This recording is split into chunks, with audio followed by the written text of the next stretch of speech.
Welcome to Midwest Paranormal Presents Paranormal Soup. I'm your host, Jason Bland, and tonight we have returning guest. I think this is like his third time on here, Wajid Hassan. He's the author of the book, The Struggle for World Sanity. Now you wonder why we've had him on more than a few times, right? In the last few years, the struggle is real. The struggle is real. I talk about it every Sunday night, especially in the World Wide Web of Weird, how crazy things are in this world. Wajid is a yogi. He studied under George King. He's a mystic, a spiritual man himself. He's an actor even. He's done a little bit of everything.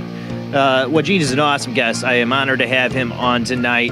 And of course, we got a lot of weird to get to in the World Wide Web of Weird, as always, every Sunday.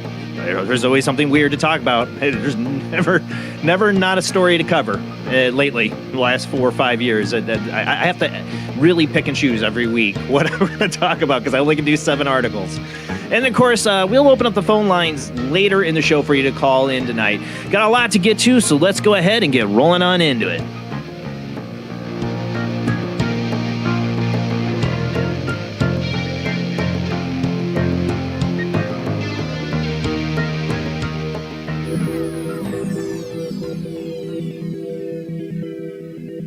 Welcome to another night of Paranormal Soup. As I said before, I'm your host, Jason Bland. Tonight's guest, Wajid Hassan, author of The Struggle for World Sanity, will join us after the World Wide Web of Weird.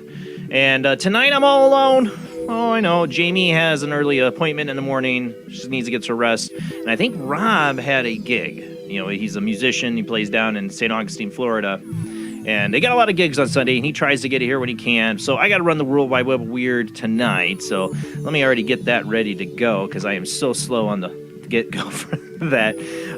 But yeah, I also want to make a mention before I do. Regular friend of the show, longtime listener and caller to the show, Zach. His mother passed away. We won't be hearing from him calling in tonight, understandably. And I wanted to give my condolences. I know from Jamie and Rob, too, couldn't join us tonight, but their condolences as well. And they have given it to Zach. His mother lost her battle with cancer. Cancer sucks, and to lose your mother at his mother should be in his life for a lot longer, but the story is countless for many in the world, and my heart goes out to you, Zach. We're always here for you, buddy, and prayers to you and your family.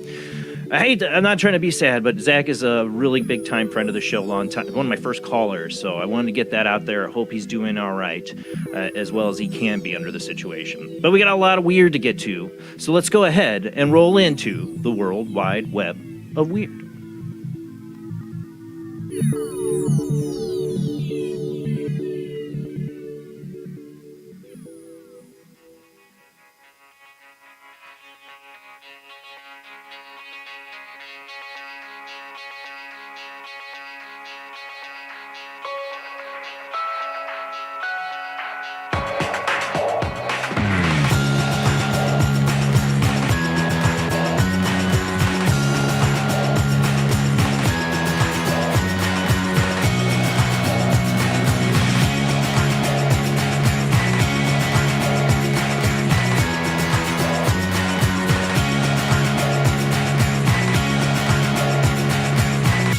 Tonight on the World Wide Web of Weird, I called this. Boy, did I call this last week. So last week, if you remember, I had the story about the glitch in the Matrix, right? The bird frozen in air.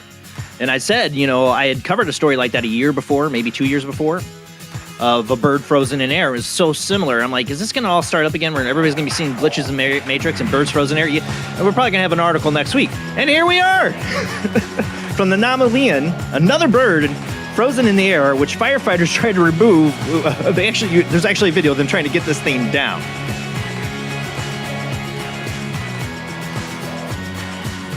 For those listening on the Paranormal Soup radio app or radio channel on the Talkstream Paranormal Radio app, mouthful there. We are a live webcast. We stream out live every Sunday night on Facebook, YouTube, and Twitch. And usually Rob runs this. He's not here tonight, so I got to do this, and I am so bad at it. So give me a second. Bear with me. Last week, I really screwed it up. It's entire screen. That's what we want. Okay, there we go. Entire screen. Okay, yeah. Not the fanciest way of doing it, but it works. Okay, let's get to the first one. Now, there is a video of this. It's from a news source, so I really couldn't cover it, show it. But you can go to Namoalien, namoalien.com and find another bird frozen in the air, which firefighters tried to remove. And I really suggest you go find this video because, man, you can see them trying to get this thing down, but you can't see what's holding it up. And, yeah, it could be some kind of string or line to the tree from the bridge. The other day, a video was published from Canada, this one we played last week, in which a large bird was frozen in air, not high above the ground, and nothing was visible to which it could be clinging to. And now the internet users have found another video, this time from Malaysia. As in the previous video, if we assume that the bird just caught on something in the air, then the footage does not show any wires or ropes in which it could get tangled. It can be seen that the bird is still alive. At some point, it twitches a little. On the road below, there's a fire engine in which a man with a long pole apparently is trying to reach a bird. Some users believe that the bird caught in a very thin fishing line with its wings, which in turn hangs from a tree branch or something else. It has to be that, or it's a glitch in the Matrix. I don't know. I said this, we're going to get another story. Honestly, I don't think it's paranormal. You see the trees and the bridge there. Maybe, I don't know why there would be a very thin line of anything from the tree to the bridge for this bird to get caught on. Maybe it's something we can't see. Maybe this is editing out and there is a clear line there and somebody posted this video of the line out. I don't know. But I said we'd get more stories like this. Are we living in the Matrix? Take the red pill to blue pill. I don't know. But I knew it. I knew I'd get another one of these stories. And maybe next week, too. Eventually, I'll have to just stop covering it, right? I mean, we don't want to keep talking about, glitches in the Matrix like this, right? No? Yeah, of course we will. Hold on. My stuff's glitching, too. That doesn't help. I got too many apps open. Hold on a second. Bear with me. All right, let's move on to the next one. And I got to do it this way. Okay. All right, I thought this was interesting. This has been very viral, of course. Is a hidden corridor in Great Pyramid of Giza revealed for the first time. We talked about this a few weeks ago, or maybe a month or so ago, with Mike Ricksecker, who just went to Egypt, and he's been there a couple times now. This was discovered in 2016, but this is like the first photo of the actual hidden cavern. I believe we talked a little bit about it with Mike. The hidden passage, which was first discovered back in 2016 using a technique known as mugography, if you say that, had remained something of an enigma until recently, when researchers fed a tiny endoscope camera through a small gap in the stonework to find out what was inside. The footage it captures shows a space within the pyramid that likely hasn't been seen by humans' eyes for thousands of years. A corridor 9 meters long and 2.1 meters wide with a vaulted ceiling. The exact purpose of this corridor remains unclear. Some archaeologists believe that it helped to redistribute the structure's weight, while others believe it could lead to additional hidden spaces. I think there's just so much we just don't know about the pyramids, and I think they're much older than, of course, we've talked about it countless times on the show, but I think they're way older than what historically people say that, the academia say it is. Article continues, we're going to continue our scanning, so we will see what we can do to figure out what we can find out beneath it or just by the end of this corridor, said Mustafa Wazari of the Egypt Supreme Council of Antiquities. There have been many claims of hidden rooms and corridors in Egypt's most famous monuments and tombs over the years, and it's nice to see one of them conclusively confirmed in this way. It will be interesting to see what else, if anything, lies further along the passageway. And I'm interested. I've always wanted, when I was a kid, I wanted to be Indiana Jones. I wanted to be an archaeologist, and so I love this stuff. And I think, like I've said 100 times on this show, there's so much we don't understand about the pyramid and who really built it. And I'm not saying the Egyptians weren't involved or anything. I don't want to knock their culture or their history or anything, but I just believe it's older, way, way older than what they believe. All right, let's move on. All right. Ooh, this one I like. This is, all right, yeah. All right, I've seen this one in the cryptid world, maybe, or whatever kind of thing this is. President of Mexico posts up a bizarre photo of a mythical elf-like creature. President Andre Manuel Lopez Obrador sparked puzzlement and intrigue when he posted the image up on Twitter. In a bizarre tweet published on February 25th, Lopez Obrador, who is certainly no stranger to sinistry, I cannot talk, blah, God dang it, posted up what he was seemingly believed was genuine evidence of a mythical creature. His post included 2 images of a strange creature in a tree that he claimed had been captured on camera by an engineer 3 days earlier, and a second of a Mayan sculpture. The creature he claimed was an alux, if I say that right, a type of mischievous elf of Mayan folklore. I shared 2 photos of the supervision. I only have the one up of the Mayan train work. One taken by an engineer 3 days ago, apparently from an alux. Another by Diego Perito of splendid pre-Hispanic sculpture, an elk balm. He wrote, "Everything else is mystical." It wasn't long before other social media users pointed out that the image of the alleged creature had previously appeared online 2 years ago and was not thought to be genuine. Fake news, people. Oh. But I think it's cool that the president's into it. He shared it, and you wouldn't see that here. Even by AMLO standards, I think it was received as one of the most bizarre sort of interventions, said Professor Pablo Carajo Martinez of Northeastern University of London. So, yeah, the president got this of Mexico and shared this, thought this was real. Maybe it is. Maybe somebody reshared something that is real. I don't know. But, eccentric. Yeah, he's very eccentric. All right, let's move on. All right, next one. There's a video of this. I only have the photo from Rocky. I've had a lot by Rocky Mountain Sasquatch lately. They've been on the ball with a lot of Bigfoot stories. And this one, it's a long video, and it goes by so quick. I was just like, it's not even worth it. But this is the screen capture from Rocky Mountain organization that they shared. Somebody was on a train and saw Bigfoot. So a passenger, I got this from Coast to Coast AM, Tim Binnell. A passenger aboard a tourist train in Colorado snapped a peculiar photograph. It appears to feature a sizable figure standing in the wilderness, and some suspect that the curious anomaly could be Bigfoot. The intriguing picture was reportedly taken by a man named Brian as he was riding on the Georgetown Loop Railroad, which runs approximately 2 miles through the Rocky Mountains. Although the image was captured back in September, it only came to light this week when he shared it with the Rocky Mountain Sasquatch organization, indicating that neither he nor any other passenger noticed the oddity at the time. He explained that he only spotted the possible figure in the picture when he later perused his photos from the trip. That's right. I never could spot it. I guess it's from a photo, but there's a video of him. He took a video on the train. Although Brian concedes that the creature could have been some kind of fabrication placed along the ride to surprise and delight tourists, he observed that no one from the train company called attention to the peculiar figure as they went past it. Additionally, he says online search failed to find any photos of a fox Bigfoot as seen from a passenger aboard the Georgetown Loop Railroad. This would seem to suggest that the provable statue theory is rather unlikely unless Brian was somehow the first person to spot it, in which case we hope that he wins some kind of prize. What do you think, the photograph from the train? Or is this fake? This is the rest of the article. Tim Bindle. You can almost see like the fur kind of like bristle in the light. Almost, I don't know. I think it's interesting. We don't know. It's one snapshot on a very quick, pass by on a train. I saw somebody comment they thought they saw another little one in there. I don't see it, but the only other way to do it is to take the train ride again. I mean, it's too bad that it wasn't really gotten out there till now, and it was last September. If they had gotten this out right away and somebody else got on that train ride and looked for it, maybe. I know there's a road out here on a county road where somebody's got one of these Bigfoot cutouts. And it would get me every time I drive by. Eventually now I'm just like, whatever, almost give it the finger as I drive by. But there is somebody who has a cutout on one of the county line roads of a Bigfoot. And you drive by. I wonder how many people it's gotten. I really do. Okay, let's move on. The next one, let's see here. Oh, let's see. What we got? Oh, of course, yes, that's right. This one.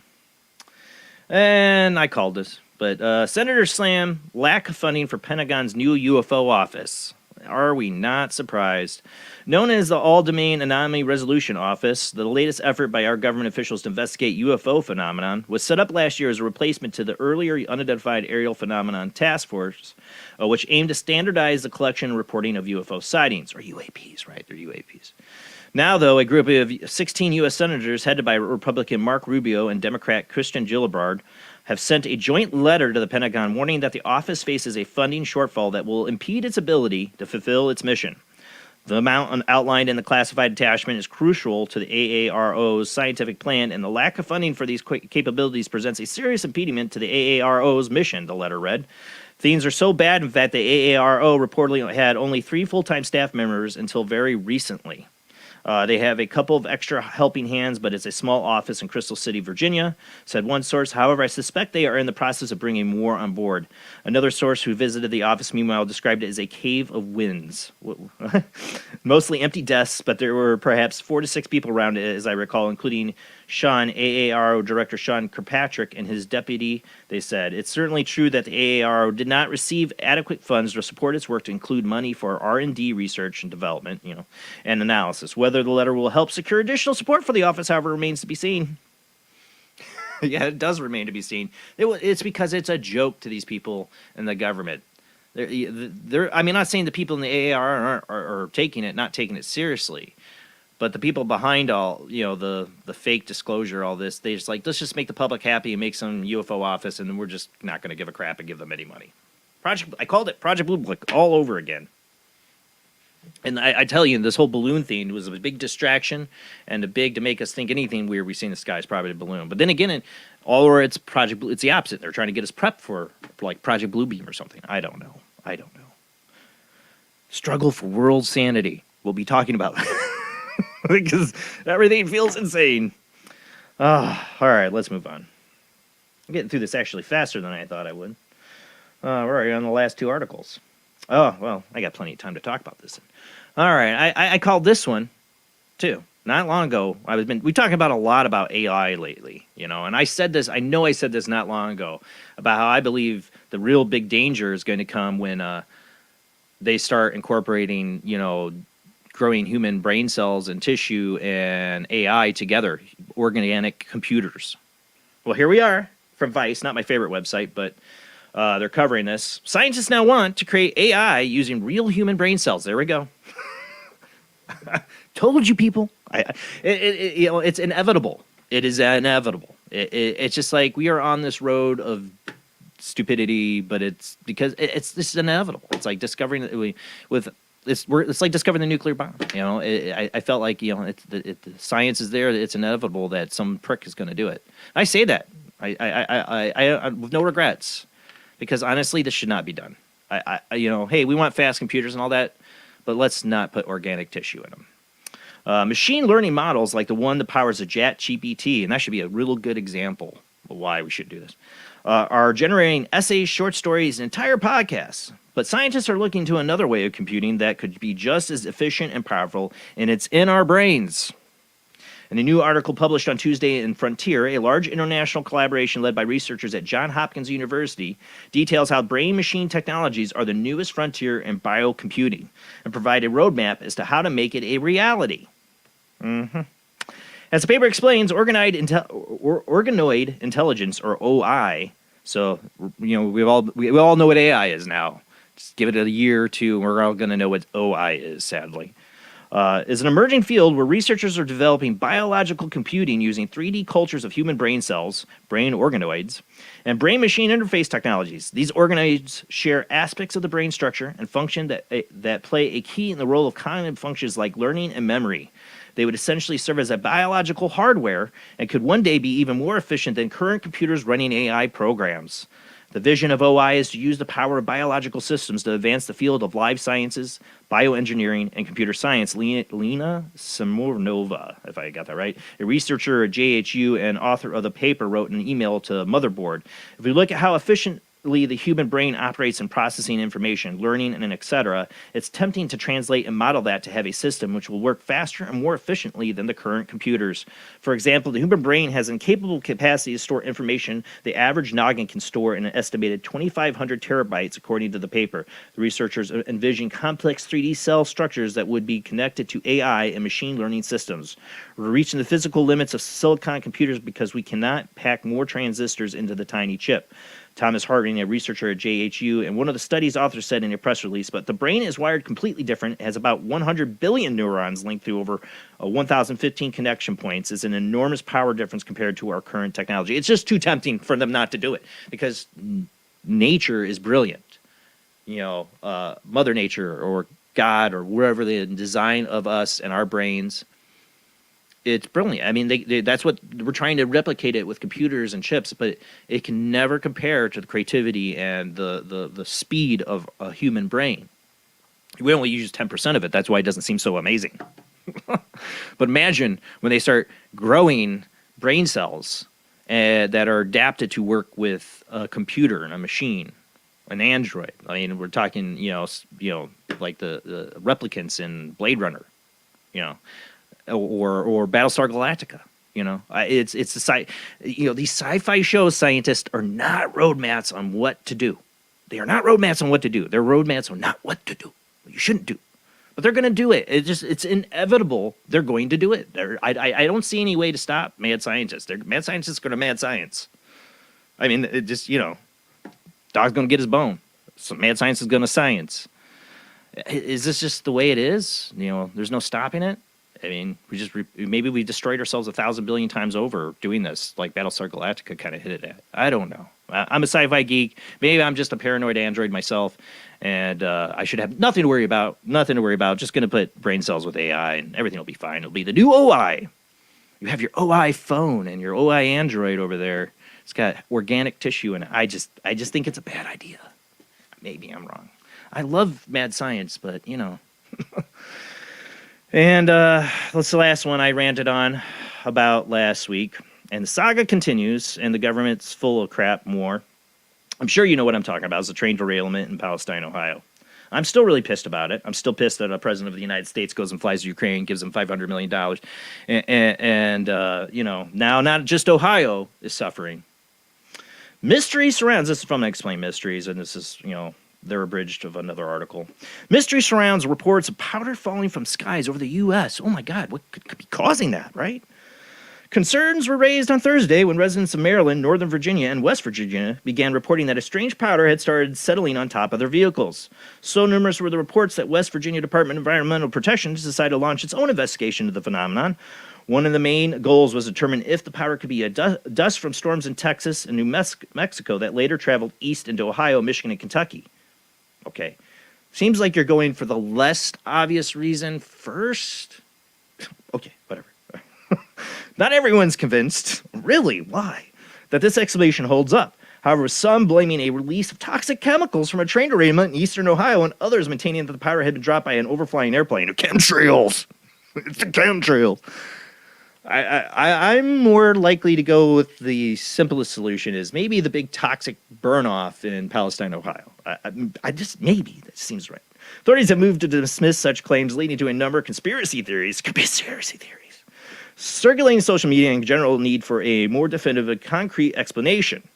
As things stand, officials have downplayed any need for concern, and there's so far no evidence to suggest that the powder is toxic or dangerous in any way. Oh, I feel so reassured. I'm in Indiana, so it's not affecting me yet, or here. It's the winds are going the other way, but I care about everybody. I care about people in West Virginia and Ohio and the safety of this country and the stupidity of our bureaucrats and the greed of these corporations. And when they say, oh, everything's fine, you see them drinking the water. I'm sorry, there's a long history of corporation greed and misconduct and government helping them hide it. I'm just saying, the history backs me up on this. So are we supposed to trust this and just breathe in the dust? And look, I love how immediately they would want to go look and make sure it's not a dust storm from Texas. Oh, yeah, let's look at that. Maybe you should get some chemical people out there and test it that it's, maybe related to the, the train derailment. I'm just saying. I know, I've soapboxed about this the last 2 shows now. It pisses me off. How does this, I don't know how this does not piss people off.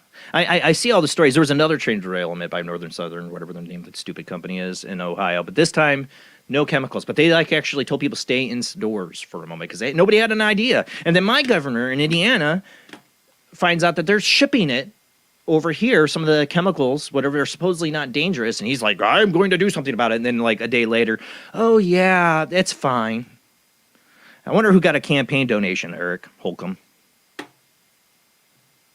I'm just saying, why do you need to ship it all the way to Western Indiana? That was your question, Eric Holcomb, but now you're fine. I'd love to know if you got a campaign donation. That's what's happening here in Indiana related to it. They actually are shipping those chemicals over here. I see somebody calling in. Don't call in yet. You're going to have to wait. Can't keep you on hold that long because we got to go to commercial break. That is it for the World Wide Web Weird. Somebody really wants to talk. Just hang in there. We open up the lines in about an hour because we got a guest tonight, Wajid Hassan, author of The Struggle for World Sanity. And as we see, everything's very much insane. So this is why we keep having him on. He's an awesome guest. But we will be back after a short commercial break. And I know somebody just tried calling in. Just hang in there. Call in later. It's about an hour before we open up the phone lines. I know you want to talk about probably something I said. It's fine. Just in about an hour. When we come back from this short commercial break.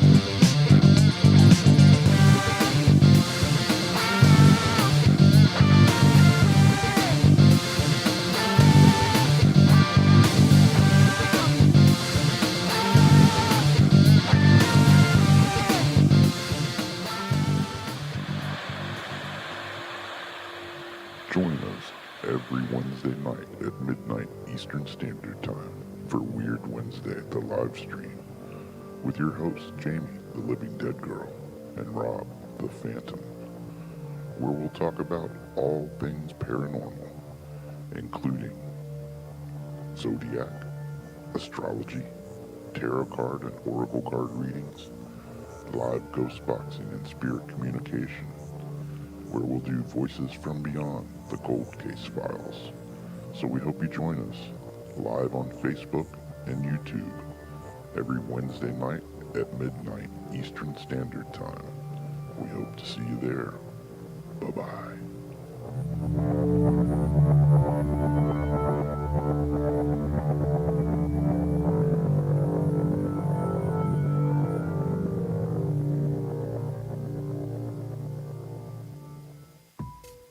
Since 1948, Fate magazine has brought you reports of the strange and unknown, all of them true. Fate Radio is carrying on that tradition, bringing you the unusual, macabre, strange, and bizarre. Join host Kat Hobson Sunday nights from 8 to 10 p.m. Eastern on WBHM Digital Broadcasting.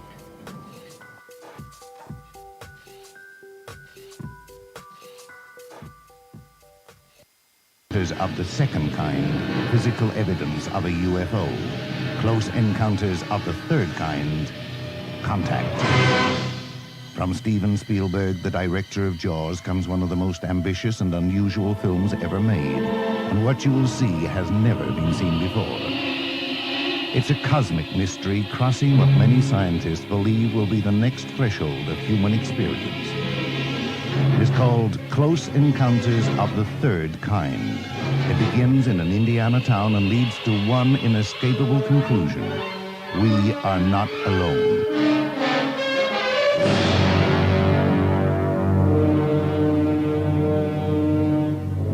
Close Encounters of the Third Kind. Certificate A. Now showing at the Odeon, Leicester Square. The international chart-topping, Haunted Horror of Haverfordwest has been described as terrifyingly real, a must-read, shocking and chilling brilliance, genuinely worrying, utterly frightening. Don't read before bed. Described as one of the spookiest writers out there, best-selling author G.L. Davies presents Haunted Horror of Haverfordwest. The true paranormal account that is shocking the world. Dare you enter? Dare you read? Haunted Horror of Haverfordwest is available on Amazon, Barnes & Noble, Kindle, and wherever books are sold. Pray you never have to live there. This is the sound of a space clock aboard a U.S. satellite 180 miles above the Earth. No one winds up this timepiece. It's powered by a tiny battery, a battery that delivers power for years without replacement. Now the same type of battery, the Duracell battery, can bring new reliability and long life to your battery-operated equipment. Radios, cameras, toys, all run far longer. Duracell batteries, the long-distance power cells, outlast any ordinary battery. The same type of battery that keeps space clocks running for years can bring long life to anything powered by batteries. Dura, as in durable. Cell, as in power cell. The Duracell battery, made by Mallory. Are you intrigued by Paranormal Talk Radio? You'll love the new Paranormal Radio app from Talkstream Live. You'll find a great selection of talk shows covering UFOs, ghosts, strange phenomena, and much more. Download the Paranormal Radio app now and start listening to the very best in paranormal talk entertainment, including the network you're listening to right now, the Paranormal Radio app, free in Google Play and the iOS App Store. Switch to DCS ranging. 240, nominal to profile. We're in the pipe, 5 by 5.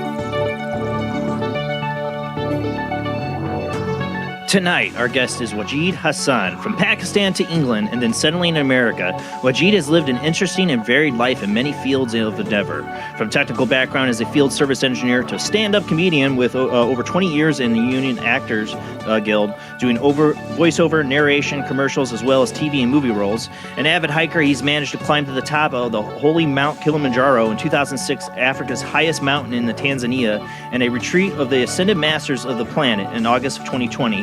Wajid published his Amazon best-selling book, The Struggle for World Sanity, incorporating many aspects of the teachings of the Aetherius Society, I probably got that wrong, journeying a lot of interest with over 100 podcast interviews from around the world. Wajid has been a full member of the Aetherius Society since 1977, encompassing over 40 years' experience in the field of metaphysics, healing, and spirituality. He was fortunate to have personally followed the founder and chairman of the Aetherius Society, Dr. George King, until his passing in 1997, and continues to promote his legacy and the teachings of the cosmic masters of this solar system. And I think this is his third time on the show. Wajid is an awesome guest, and we have a lot to talk about because we're still struggling. The struggle is real for world sanity. So tonight's guest, Wajid Hassan, later on, call into the show. Cannot talk. Call into the show. Join the discussion. I had somebody already trying to call in. Next commercial break. After that, call in. We will take. This is definitely a conversation tonight with Wajid and all of you about the world and its craziness. Really, and what we need. We really, really, really, really need some spirituality, I think, more than anything in this world right now. So let's get to our guest.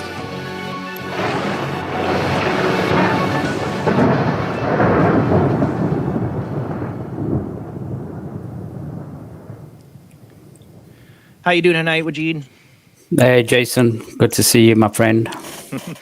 You know, like I said, I think this is our third time we've had you on the show. Yeah, and you know, more insane. It is getting more and more insane, but it's interesting. I was looking at the other two times, and it's been a year apart. So this is the third year around the same time. Yeah, it's not gotten any better. It's just gotten more crazy.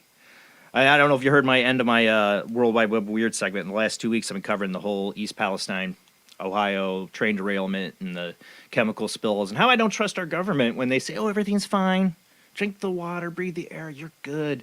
And I'm like, why do I not trust you? You know, it's exactly what the governments were saying when they started exploring the hydrogen and atom bombs. Oh, the fallout is going to be fine. No worries. These are weapons of peace. Yeah, here we are now, about ready to, threaten with those weapons of peace with Russia. Them threatening us threatening them, and over the stupidest things, in my opinion. Well, maybe we'll get into all that, but. You wrote this book, the Struggle for World Society. You studied under the Yogi George King. You've lived a very interesting life. We have covered a lot of that with you on the show, but I would like you to give a little bit of a run through with the audience of your background, more about, like, especially with George King and what got you into this world of mysticism, and struggling, and looking for the how to help the world have more spirituality. I think is your main mission. Yeah, I recently became the official representative for the Ethereal Society in North Carolina. So I'm now veering away from the book and focusing more on the Ethereal Society, especially the Yogi Master that I followed for over 40 years. And it's really interesting. I attended a body, mind, and spirit expo here in Raleigh, North Carolina, and for the weekend with a friend of mine, and we had a booth, and pretty much nobody has really heard of the Ethereal Society. So I think it's my mission. Yeah, I was butchering the name. I'm so sorry. And so it's I feel because Dr. King passed away in 1997. And there's not that many of them many people that actually knew him personally and followed him personally. I'm fortunate that I'm one of them. And in the years to come, there won't be that many that actually physically knew him. So I feel it's my mission to let people know about this.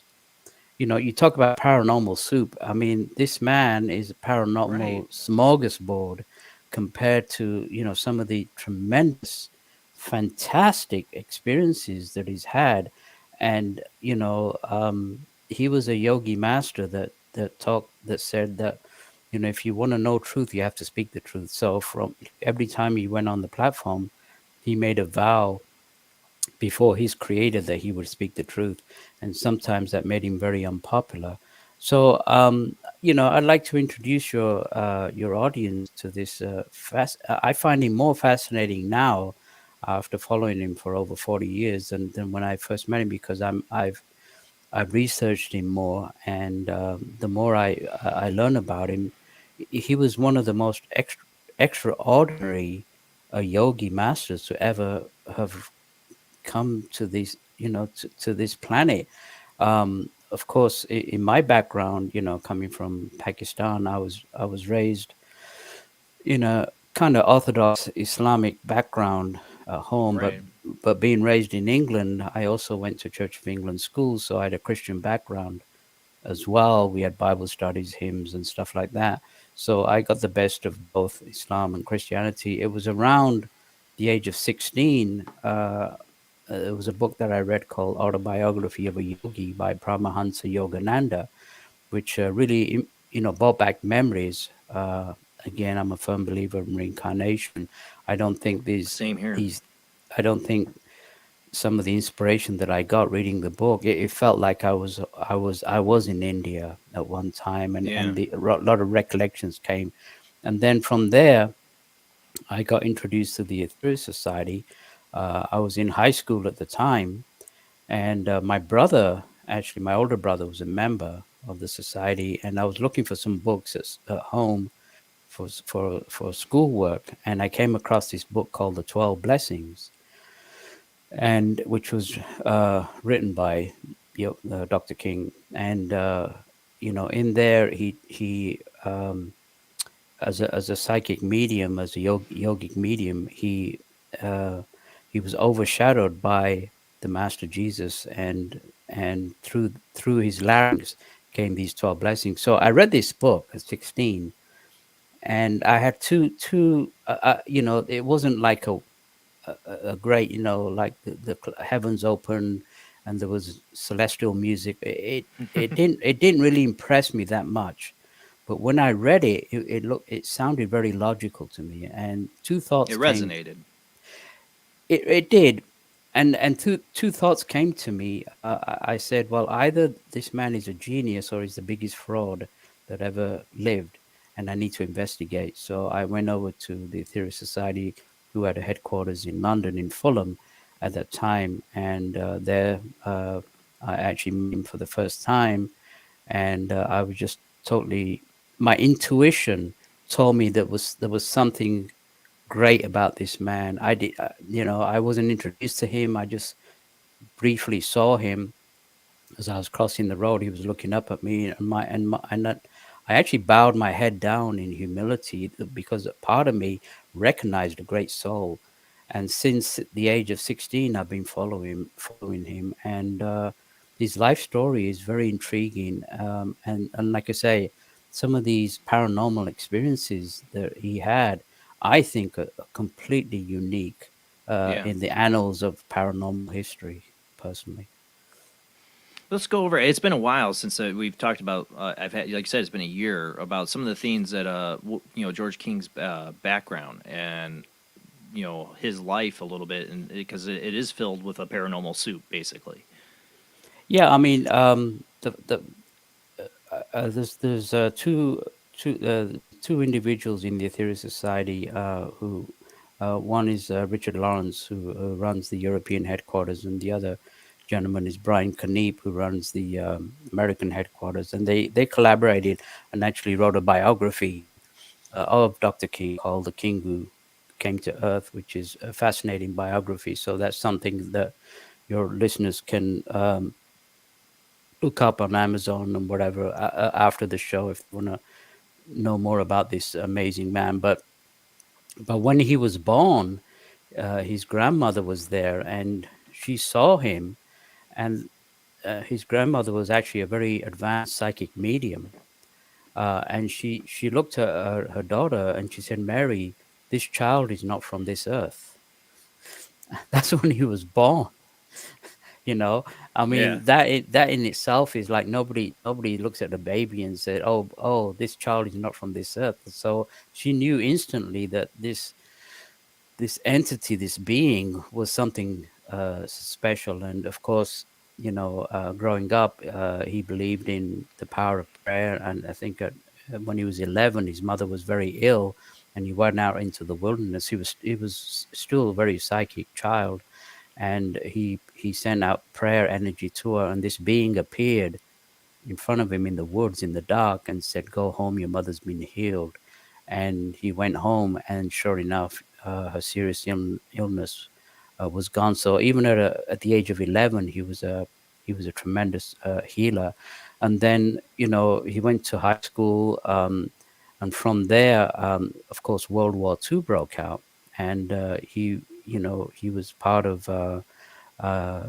Yeah, he didn't believe in war, but he wasn't a coward. He was a conscientious objector, but he wasn't a coward. He joined the London Fire Brigade as a section leader, and then, of course, the Nazis started their bombing Bombs. of Yeah. England, and this young man in his 20s had to go into burning buildings and rescue people. And you can imagine during the war the kind of terrible dangers and stress that he pretty much slept under the fire engine. That was his rest, and then continuous Yeah. work in search and rescue. So he was a very brave man in the beginning. From the get go, he wasn't an individual that was scared. And later on in his life, he actually, because of his bravery during World War II as a section leader in the London Fire Brigade, he was actually given the keys to the city of London, which was recognition of his bravery. So, you know, he had the terrible task of picking up little pieces of children, after the Nazis had bombed, and to him, he couldn't understand why all this suffering, why mankind has brought about such suffering. And after the war, he kind of got a menial job. He worked as a cab driver, but he got into, again, part of his soul or his intuition or his background prompted him to search within, and he started studying yoga. And of course, he started with the basic aspects of yoga, hatha yoga, and got fit doing the exercises, doing that, and then eventually he got into deep breathing exercises, mantra yoga, till he was actually practicing this for 8 to 10 hours a day. Now, again, I've never heard. Now, listen to this, Jason, for a Yeah. period of 10 years, for a period of 10 years. And, I've never heard of any yogi master in the West, or maybe in the East, but not in the West, that had that kind of discipline. So he had that discipline that he worked on till he eventually got to the point where, again, he had these tremendous paranormal experiences. He had the ability to raise his consciousness and project from the body, go to the different dimensions, meet with beings in these different dimensions. Again, he was into healing. He was looking for a form of a cure for a malignant form of cancer using spiritual healing at the time. And he could raise kundalini and go into the higher aspects, which we talk about, like nirvana, cosmic consciousness. He had the ability to raise the primeval force within him and go into these deep states. Now, at that time was when in 1954, again, he could he could, like, as a yogi master, even in his own right, he could levitate. He talked about one time he got into such a high state of prayer and meditation that his body lifted up, and he kind of had a bit of a joke, because in the 1950s, people were, on their hair, they had hair cream, and he kind of touched the roof of the ceiling, Yeah. and this grease mark was touched on the I remember on the this. roof of the ceiling. Yeah. And then the next day, the landlady came and she looked at this mark up there. She said, "How did that get there?" And he couldn't really try to explain to her that he actually levitated. His body became so light because of his deep mystical state that he released. And so he was in contact with higher beings. And then in May of 1954, he was washing dishes. I mean, again, he wasn't in a great temple surrounded by masters. He was in this decrepit apartment in the middle of London called Maida Vale, in the area of Maida Vale, and he was washing these. That was his routine on a Saturday, was to wash dishes, and this voice came outside of him, through him, and said, "Prepare yourself. You are to be the voice of interplanetary parliament." And again, he dropped the dishes. He didn't know anything about interplanetary parliament. He didn't know anything about flying saucers or UFOs. Right. But out of the blue, this voice came, and it really perplexed him. And for a week, he talked to friends and family, and he discussed it, and nobody could really give him an answer to what interplanetary parliament was and where this voice came from. And being a very advanced yogi at the time, this wasn't a dearly departed ghost or whatever. This was something that was extremely It's not powerful. like this is 1950, so not like he was watching a bunch of like sci-fi movies or anything like that. Like, yeah, I mean, it wasn't anything like that. And so after a week, he couldn't get the answers. It really frustrated him, and so he locked his door, and he said he was going to go into meditation, and if he had to die, he wanted to know the answer to that that command that came from he didn't know where. And as he went into meditation, this being walked right, again, paranormal experience, extraordinary. This yogi master actually walked through the door, and as he walked through the door, the floorboards in his apartment creaked, and when he sat down, the chair creaked, and he materialized in front of him. And he told him that it wasn't for him to, you know, it, figure out whether he was chosen or not, but he was chosen for a task, and that was to be the voice of these cosmic beings that inhabited the higher dimensions of the solar system. And he gave him introductions on more advanced yogi breathing exercises that he could do, so that he could eventually have rapport with these cosmic, which I refer to as cosmic masters of the solar system. And so the yogi master said to him that he was going to receive a letter from a yoga school in London, and that he needs to go attend these classes to get these advanced breathing exercises. And then the yogi master bowed before him and then walked right through the door again. And then Dr. King opened up the door, and he was gone. And he didn't, at that time while he was alive, he didn't reveal who this yogi master was, but he said he was a yogi master that was alive in India at the time.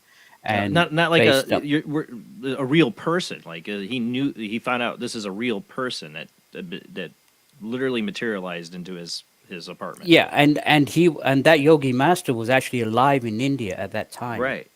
So that yogi master actually, and it's been revealed that the yogi master was actually Swami Vivekananda.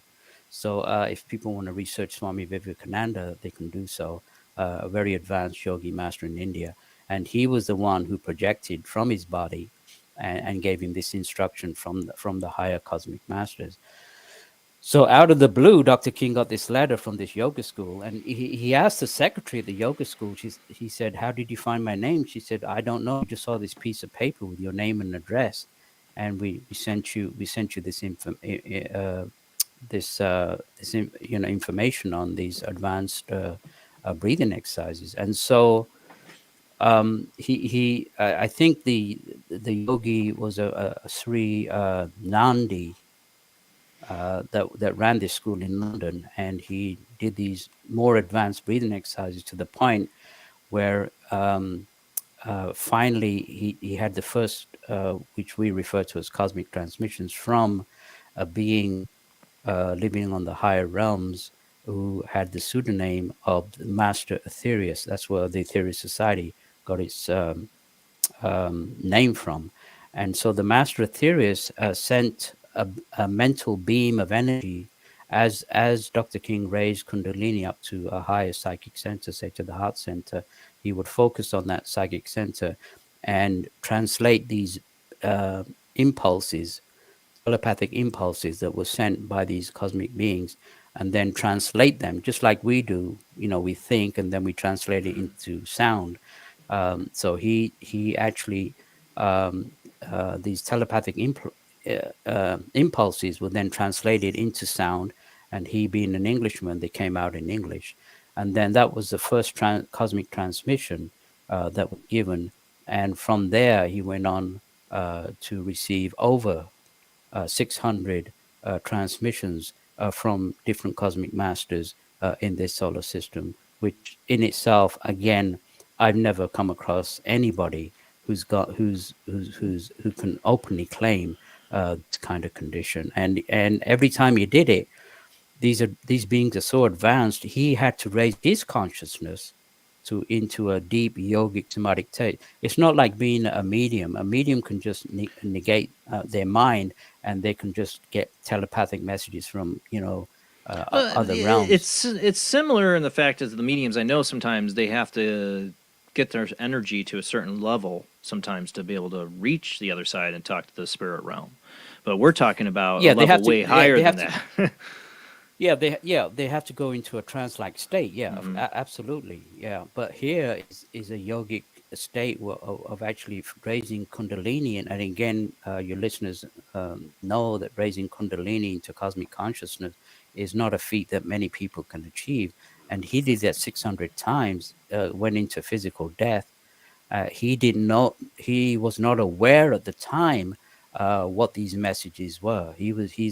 Part of his consciousness was just focusing on these mental impulses, and then they would speak through him, and then which were recorded, and these transmissions are actually recorded, and anybody can hear them. And through that came a tremendous amount of teachings, and one of these teachings was, of course, the 12 blessings. What is the 12 blessings? Can you tell us what that teaching was? Well, again, we look at the world today, and we look at the situation in the world, like you mentioned. That the Ukraine crisis could lead to a nuclear holocaust if it goes out of control, because you've got America siding with Ukraine, and you got China siding with Russia, and you got NATO on the side of the West, and then so everything can explode into a nuclear holocaust if we're not careful. And what Dr. King said, and I've said that in my interviews with you before, he said the only energy crisis on Earth that right now is a spiritual energy crisis. Spiritual energy is a real, tangible energy. We could send it out. I think last time your nephew was ill, and I think we did a little healing to your nephew live. Yeah, he had an accident. His toothbrush got pushed back in the back of his throat, and yes, he had a super quick recovery. And I also had you prayed for him, and I also had a random Christian ask me that same time when I was on a break at work, "Can I pray for you? I feel like you need prayer." And I was like, "I need you to pray for this child." Yeah, and we did that live. Mm-hmm. We did that live, and one of my friends who was listening in, she said that she could feel this tremendous power. So on Collective, we got together and we sent this energy to your nephew, and I hope he's recovered now from that. He is. This is nothing new. The healing and prayer is nothing new. It's been used for thousands Can of I years. ask something tonight? At some point, we did that prayer. Can I ask for a favor? I'd like to pray for his mother, actually, who is about to go through surgery and chemo for breast cancer.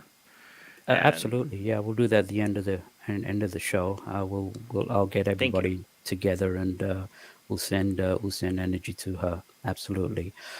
So coming back to the 12 blessings, um, one of he was, he when he started Ethereal Society in 1955, he wrote um, he brought out a monthly publication called Cosmic Voice, and under the Cosmic Voice title was that Mars and Venus speaks to Earth, and again, that threw a lot of people in the 50s. Can you imagine? Mars and Venus speaking to Earth. I mean, talk about him being ridiculed Yeah, as I mean, as we had people like the Venusian Society, and we had a lot of that going on in the '50s. So he would have right. just been in a lot of fringe voices at the time, like, "Oh, look at that guy, tinfoil hat over there." Yeah. So again, I need to let your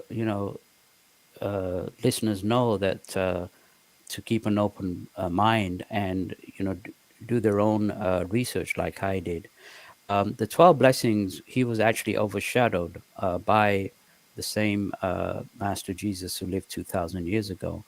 And the cosmic beings state that the Master Jesus actually came from the higher realms of Venus and not from this world. He was an extraterrestrial, and that the Star of Bethlehem was not actually a star, but a spacecraft that came into orbit over the stable, and it reintroduced the consciousness of this Venusian master, and he was overshadowed. He overshadowed Dr. King, and these 12 transmissions were sent out every Sunday in 1958. And these were practices where each focal point, there's 12 focal points in these practices that we send out healing to. The first one is for the peacemakers of the world, the first blessing. The second is a blessing to those to the wise ones, to the enlightened ones. The third blessing is for all those who send out love energy. The fourth blessing is for those interplanetary beings who sacrifice themselves for this planet. The fifth blessing is for the Devic kingdom, the nature spirits. The sixth blessing is for those who give healing to those out in the world. The seventh blessing is for our Mother Earth, who's a living, breathing entity. The eighth blessing is for the mighty sun without the sun, which again I believe is the original God that we can physically see, that provides everything for us. If it wasn't for the sun, we won't be alive at all today, or Mother Earth. And then the ninth blessing is to the lords of karma, and the 10th blessing is to the galaxy, which again is a living, breathing entity. The 11th blessing is to the supreme lords of creation, and then the 12th blessing is to the absolute, the universe, everything that's contained in the universe, the supreme divine entity that's created everything. So these were a set of practices that we use regularly to send out, and we've been doing this. If people want to join us in the 12 blessings, they can go to this website 12blessings.org and join us daily, where we send out this healing. And we've been actually doing this on a regular basis, right, for the last year, to bring peace to the Ukraine. That's been our focal point, is to send this energy. Like we send healing to your nephew. If this was a sane world, the leaders of this world, like you mentioned, instead of sending billions of dollars to the Ukraine for more arms, and Yeah, that these wars are manipulated by the financiers. they're They're not manipulated by manufactured. governments. Totally manufactured. It's all for profit. It's all for Future profit too, because there's a lot of resources in Ukraine. There's a lot of reason yeah. they want to rebuild that country. The people of Ukraine should be angry, not at Russia. I mean, yeah, Russia is not a No. great country, government. I'm not defending Russia. I'm not. They have their atrocities just Yeah, like and we have ours. and there's young Russians who don't want to fight, and a lot of them have Yeah. left the country because part of them realizes that war is not the answer. And if this was a sane world, the leaders of the world, instead of, yeah, you're right. All these billions of dollars are not for free. After the war, of course, they're gonna stake their claim for some of the resources in Ukraine. You're absolutely right. But if they told their listeners, if the citizens, if they got up and sent out this healing energy, this tangible energy, I mean, your listeners can stand in front of a mirror and send this white light, and it will reflect back, and you could feel a tingling around your aura and your psychic senses, because it's just like electricity. It's on a different vibrational sequence. Now, if 1 million people got together and did that and sent that to the Ukraine, I will guarantee on my life that within 3 days that war would have fizzled out. And I think the war would fizzle out if I'm not saying what you're. This is great what you guys do, and I do believe in it. The power of consciousness can affect reality, but one of the things I think that would change this is the truth, just a pure, simple truth that people would realize why we're here, where we're at, history, knowledge, truth, not corporate media manipulations or propaganda. Actual truth of the history of all this. People might have a different opinion on why we of not being in Ukraine. I think they have a lot different opinion about this war if people actually knew the truth. They don't know what's It's out happening there. in the background. Yeah, they don't know what's happening in the background. That both sides are being financed. Both sides. Look at actually, Yogi George King, in World War II, people be like, how can you be a conscientious objector to the Nazis? I understand it.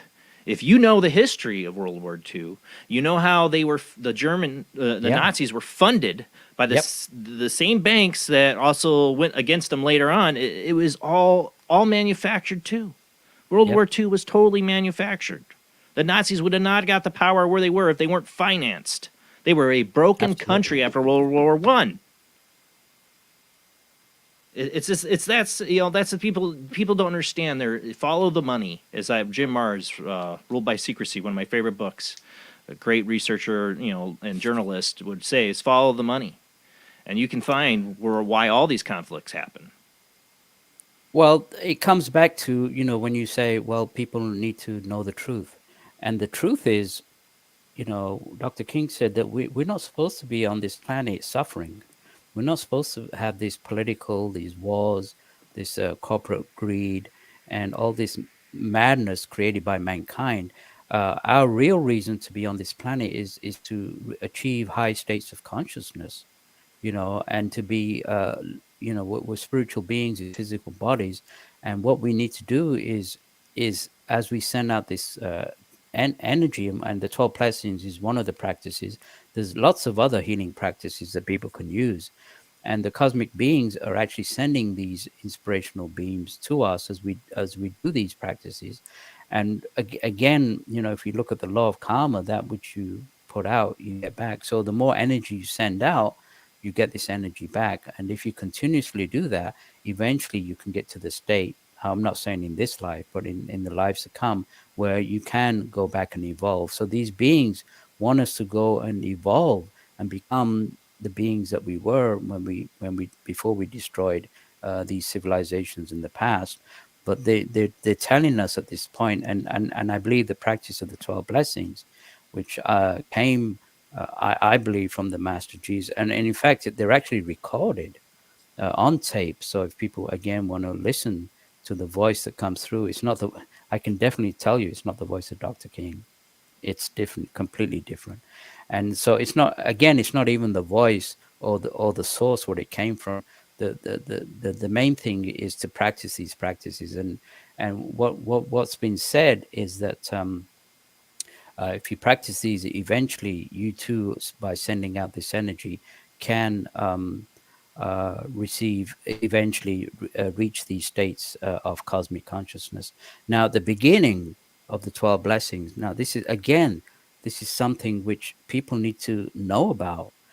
But Mary King was the mother of Dr. King, and she lived in a small village in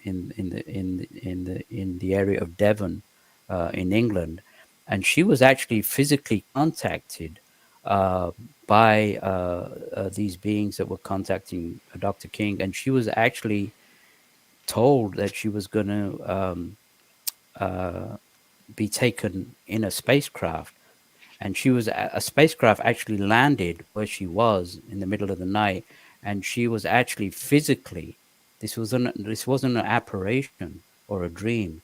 And there's again, if you study the Ethereal Society teachings, there's a documented experience of her physically being taken by a spacecraft, uh, which was manned by these extraterrestrial beings, not little green men, but actually very handsome men and women. And this spacecraft actually had a rendezvous with the largest spacecraft. This is in the 1950s.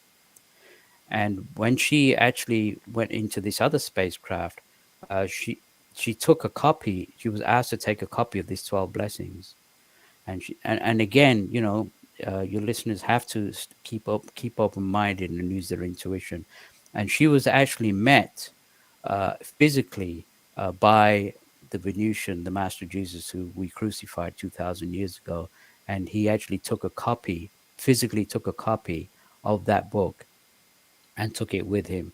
And so again, that's something, either it's a load of rubbish, right? Again, that my logical mind being from a technical Yeah. mind, either it's a load of rubbish or it's true. You know, uh, again, I think I want to say is that what you describe is something that could be right out of the Bible or the Vedas, or these people have been having these experiences with something cosmic, extra dimensional. Like, one, she was picked up by a physical ship, physically sees things, but there's something that's like the yogi walking into his apartment, that he Right. could manifest and materialize that we think of aliens on a technical level, that they have spaceships and Yes. maybe they can materialize like using a transporter, and there's technology, but we always don't think about the idea that some aliens have reached a state of being that is on a higher level of consciousness. They don't need spaceships to travel. It's like the Q in Star Trek. Not to say they might have been the Q himself might not have been the best example, but I'm just saying that there are beings that are reached such a level of consciousness and transcendence that they travel the cosmos in no spaceship. Well, Dr. King said that the greatest spaceship ever created was your astral body. That in a blink of an eye you can Right. be on the other side of Mars, if you know how to project. You don't need a spacecraft.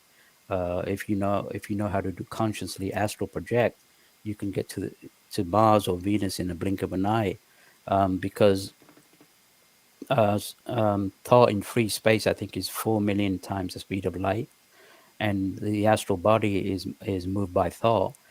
And he was able to do that. He was able to go to Mars. He was able to go to Venus, Eh, and and scientists today say there's no life on Mars and Venus. Of course there isn't on the physical realm. And he Right. said you could be on Mars or Venus for 100 years. You could not detect, just like on Earth, we can't detect life above or below us, because we're not psychic enough. It's only when We we die we go there. What we talk about on the show all the time, that there's things that are interacting with us on some other dimensional level here. Well, that could be true on every other planet. It could be a dead Exactly. planet, but on some other higher level, there is life that we don't understand. It's on a different dimensional level. Heck, if you think of the parallel universe theory, there's multiple universes with multiple possibilities, that it's just another timeline where on Venus is a habitable planet. There's that possibility too. There's a lot of different ways for this to work out. And people are like, oh, Venus, there's no way life can be on there. I get that, yes, but there has been a long-standing something going on with Mars and Venus. If you go back to ancient cultures and their fascination with these planets, not just Right. because they're in our solar system, there's something more to it, and it's because there's probably some consciousness or other entities that exist that's their realm.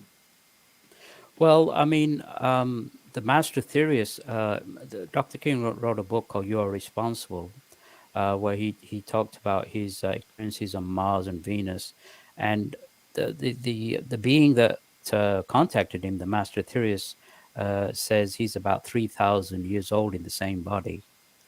And there's other planets where people live to be like 25,000 years old in the same body. The old age is a disease on this planet. We're not supposed to be old. We're supposed to have ascended bodies, and an ascended body never grows old. And so you know, again, people have to keep an open mind. We've been molded, we've been brainwashed, we've been hypnotized over the centuries to not believe. I mean, the spiritual pioneers of old, when they came and said, that the earth is not flat, but it's round and it does go around the sun, were condemned as heretics and labeled and could have been ended up in jail or beheaded because Giordano of their Bruno. They're going to burn you at the stake. Yeah. And so again, the Christian church has lied.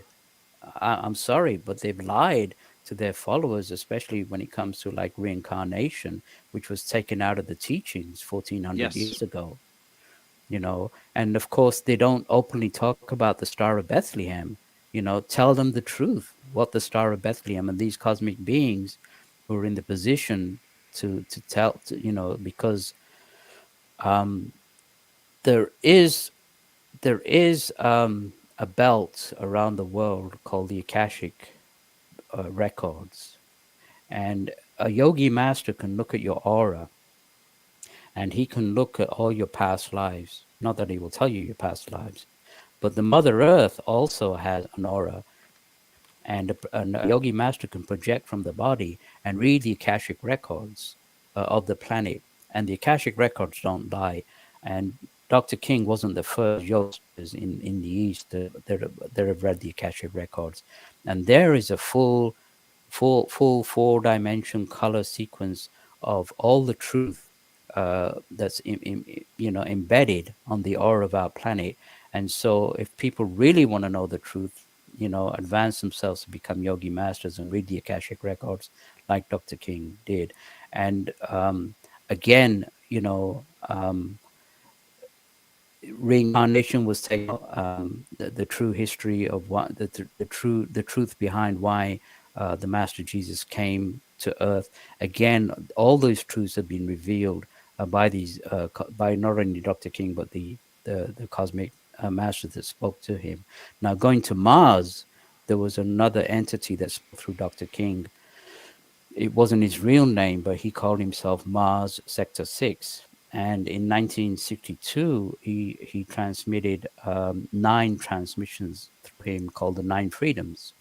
Now, the 12 blessings, see, one thing your listeners need to understand, again, is today, when it comes to flying saucers, aliens and all that, people are not willing to accept the fact, like you are willing, and some of your listeners are probably willing to accept the fact that these cosmic beings not only are millions of years advanced to us, but they're also millions of years spiritually advanced. And these transmissions, these 9 set of transmissions, came out as the 9 freedoms, and again they outline not only the true history of the human race, but they give an outline of our eventual evolutionary destiny. And again, I'll leave that to your listeners to study the 9 freedoms themselves. So the 9 freedoms and the 12 blessings are 2 books. 12 blessings are designed for energy output, to achieve high states of consciousness in the future, and to help save the planet by sending out spiritual power. And the 9 freedoms were given to enhance the wisdom, to go within, to go into meditation, and see what our future is for the countless lives to come. And it was pretty much laid out on the table. And so those are the 2 teachings which drew me to the Ethereal Society and Dr. George King. And of course, we don't have the time to go through all the other amazing experiences. Safe to say that he in the 9 freedoms, he actually was invited again. You're a science fiction buff, but sometimes truth is stranger than fiction. Mm-hmm. Sometimes when truth is revealed, and Dr. King, again, either you believe him as a kook or a genius. I believe him as a tremendous genius who was lent to earth for a specific time in order to propound these teachings. I don't think personally that he will be recognized today. I probably, just like Jesus and Buddha and Krishna were recognized, 1,000 or so years after they passed away. I think his teachings are so advanced that, but the people don't openly understand what he was talking about, but they will. But at the same time, you can still keep an open mind. Now, in the Nine Freedoms, he was invited to a spacecraft that goes around the planet, a giant spacecraft by the name of Satellite Number 3. Now, this is an egg-shaped spacecraft that comes into orbit specific times during the year. And the cosmic beings upon this spacecraft, he said it was about 1.5 miles long. And they have very complex machinery in there that can pinpoint every life stream, man, woman, child, plant, animal, but they have complete coordinates of every live stream. They have the frequency of every live stream. So a complete dossier on the whole planet and all the live streams is on this Satellite Number 3. Now, if you look at basic terrestrial science, like with a GPS, these days you can pinpoint anybody on the planet with a cell phone. Now, if you enhance that 1,000,000 times, we have these great scientifically advanced spiritual beings who can pinpoint the frequency of every single live stream. They say they know they know the history of every live stream that came on this planet. They know the history of every live stream that is currently on this planet, and they know the future of every live stream. Every live stream has a number, and it's in their computer banks. Now, you may want to ask why they have this dossier. Well, when it comes into orbit, anybody, regardless of race, color, creed, or religion, if they're doing any kind of service, be it spiritual healing, be it in the medical field, be it in the firefighter, or anybody that's doing any kind of service, they can beam energies down and enhance their form of service and send these. They can individually pick any individual and send these energies through them while they're in orbit of Earth. To me, I don't know about you, Jason. To me, this is the biggest. For me, this is the biggest news of hope that I've ever received in my life, because I don't trust what's going on in our planet. I don't trust our terrestrial leaders, but I No. do trust. I do trust cosmic beings who don't want anything from us because they don't need anything from us, but who love us enough to bring in advanced spacecraft and send these beams of energy. They want us to raise our vibrations. They want us to live in peace with each other. And that's the crux of the message, is that we can, instead of looking down on our iPhones to the doom and gloom, we can look up to the cosmos, telepathically contact these cosmic beings, and they will, not might. And I've felt it. Everybody that I know that has done it, when they're in orbit of this planet, have felt these beams of energy being sent through them. I mean, this is beyond science fiction to me. Well, we've had guests on that have had similar experiences with this, like, they go almost like there's a federation, from Star Trek, or there's somebody watching over us. I feel like that's the case. There is something like that, some higher, but I feel like they might have again, another reference to Star Trek is the basically the federations, they can't interfere. What you call it? I forgot their name of it, but they can't really interfere. Like, my question is, are they going to be able, look with what's happening in the world and possibility of us pushing ourselves close to nuclear war, or we went to war with China or Russia? I mean, is there going to be? If we came that close, would they step in? Well, we've been that close already. We've Yeah. been that close already. Look at 1962, the Cuban crisis. I don't know Yeah. if people remember that, but I we do. were on the I wasn't verge of there, but I'm very Right. interested in that part of history. Yeah, and it wasn't Kennedy or Khrushchev that stopped this. That was a manipulation by Dr. King and the higher forces of sending this healing energy to the area and bring in an unstable peace. It was a manipulation of spiritual power that stopped that. And again, look at when it's very interesting that Dr. King was contacted in 1954 in the middle of the Cold War when they started the atom and hydrogen bomb explosions. Scientists today, Jason, still can't believe that we're still alive.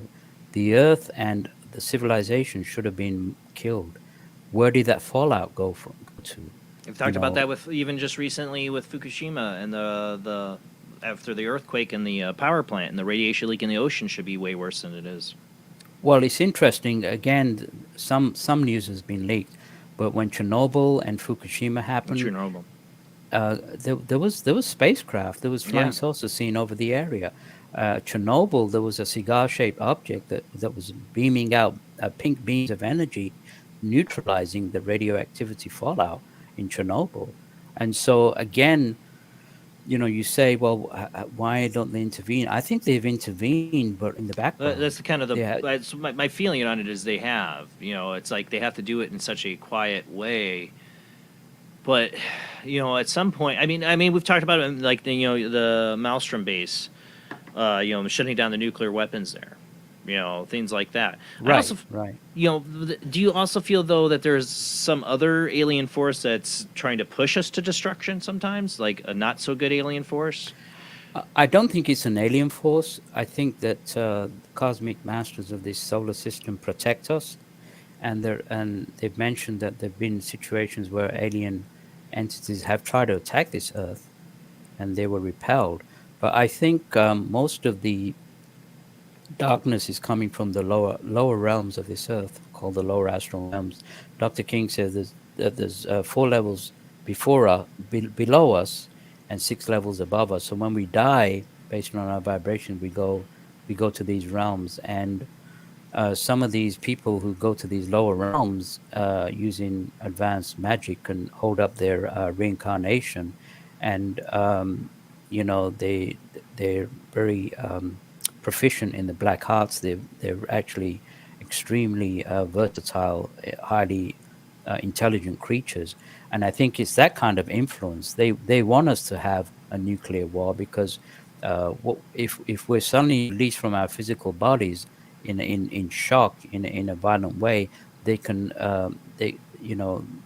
most of us would end up in these lower realms and become pawns for these evil magicians that rule these low astral realms. That I is think a that's really where scary thought.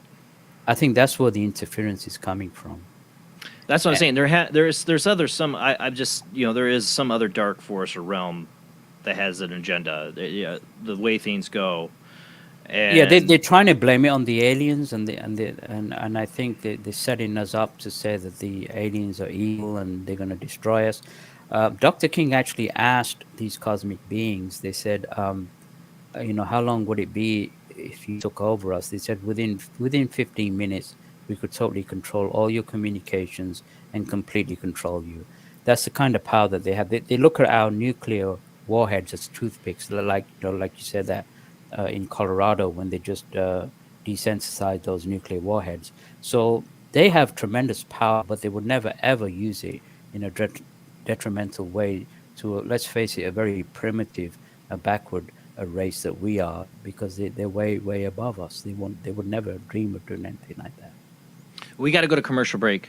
But when we come back, we're going to open up the phone lines and continue on this conversation. And you've had your own experience of, I think you were, 18? You saw a UFO. I'd like to talk a little bit about your own personal experience with seeing a craft as well. And guys, join the conversation tonight.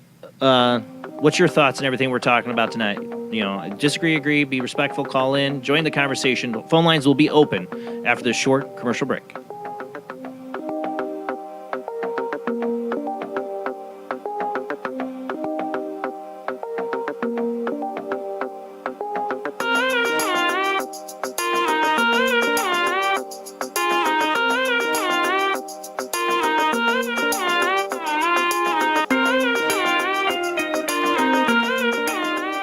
Conducting an experiment into the combined effects of sensory deprivation and hallucinatory drugs. The subject of the experiment is himself, and the experiment is out of control.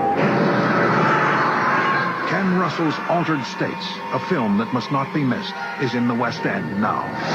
Altered States, Certificate X. Do you wish for more paranormal and spiritual content? The Paranormal Chronicles magazine is a free digital magazine crammed with the very best in paranormal and spiritual articles and features. No sign-up, no subscription, just free reading and knowledge for you. Read today at www.paranormalchronicles.com/magazine.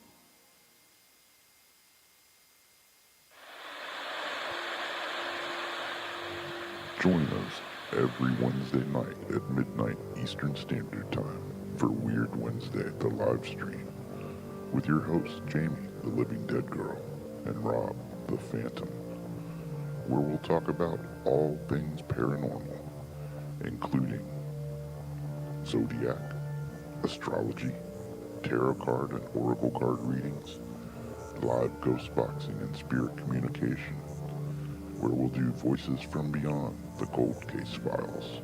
So we hope you join us live on Facebook and YouTube every Wednesday night at midnight Eastern Standard Time. We hope to see you there. Bye-bye.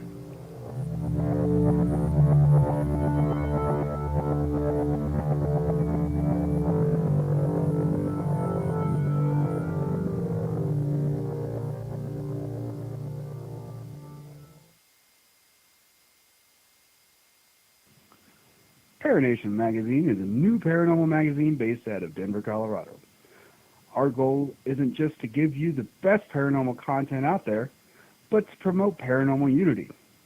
We're doing this by giving everyone an opportunity to tell their stories and to share their experiences. For more information, follow us on Facebook at Paranation Magazine and soon, paranationmag.com. I've Never Met a Dead Person I Didn't Like is the extraordinary travels of a young, alone, and broke psychic in the highly anticipated new book from internationally renowned psychic, medium, medical intuitive, and best-selling author Sherry Dillard. Critics have described I've Never Met a Dead Person I Didn't Like as an engrossing memoir, an empowering story of how a broken girl came to accept her psychic gift, a refreshing and fun read. I've Never Met a Dead Person I Didn't Like is available through Amazon, Kindle, Barnes & Noble, and wherever books are sold.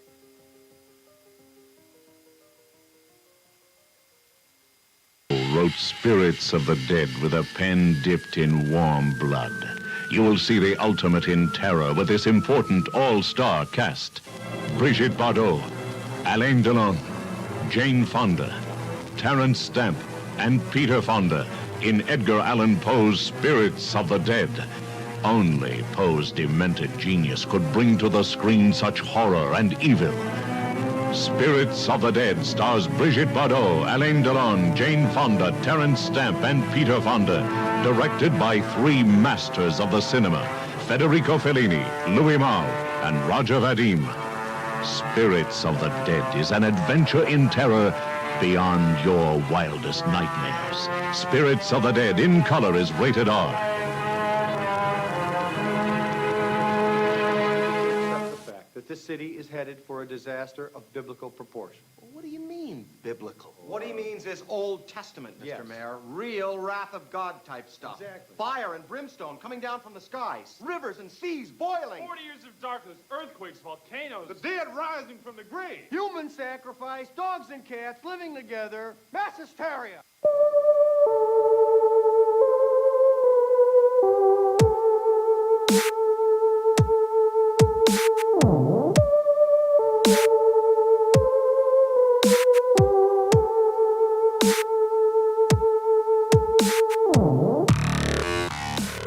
You're listening to Paranormal Soup, bringing you the weird every Sunday night. Call into the show and join the discussion.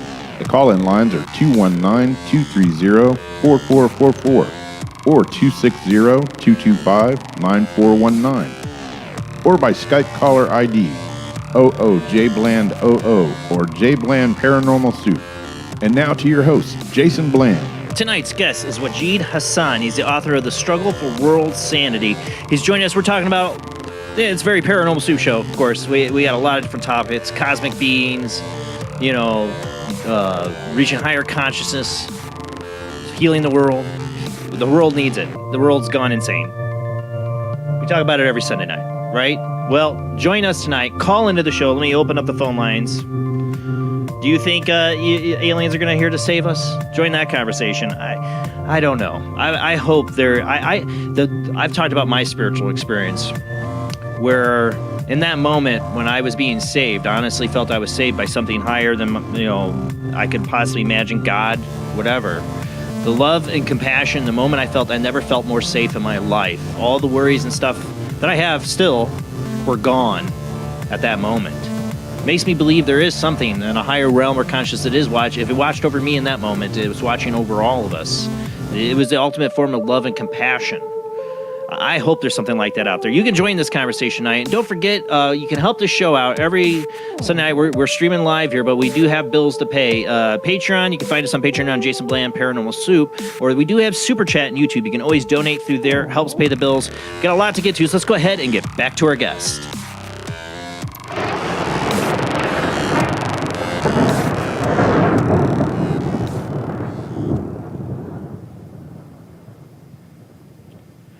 All right. Make sure he's unmuted. Thank you for staying with me, Wajid. And we mentioned before the commercial break, I was talking about my own spiritual experience. I've had a major UFO experience in my life. One really was no lights on it, huge, 2 football fields long ship that flew right down Michigan City over my head when I was 16. Don't know what that was about.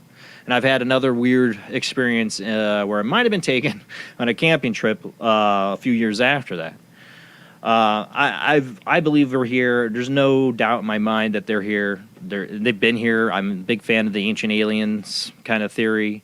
And lots of people are now feeling more open. That's the only good thing I see coming out of the fake disclosure movement, is that people do feel more open to talk about these experiences. But you had an experience at 18 I'd like you to talk a little bit about. Yeah, I would definitely class that as a paranormal experience.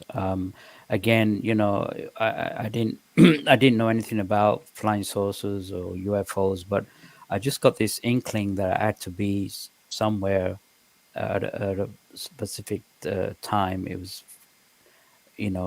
I needed to be there on a Friday at midnight, and I didn't understand where these impulses were coming from, but I was a strong inclination that I had to go somewhere. And then on the third day, I couldn't dismiss it. So I was living in London at the time. So I opened up a map of England, and I traced my finger on the map of England, trying to figure out where I needed to be. And my finger moved to this place near Stonehenge, called Clearwater. It was a few miles outside of Stonehenge. And don't ask me why, but I knew I had to be there at that Friday at midnight, June the 21st. So that Friday, I took the Greyhound or the coach that they call in England, and I went out there. I didn't prepare myself. I just had normal clothes. And then when I got to Salisbury, which is the main town in England near Stonehenge, I got out there and I started I got there like 10:30.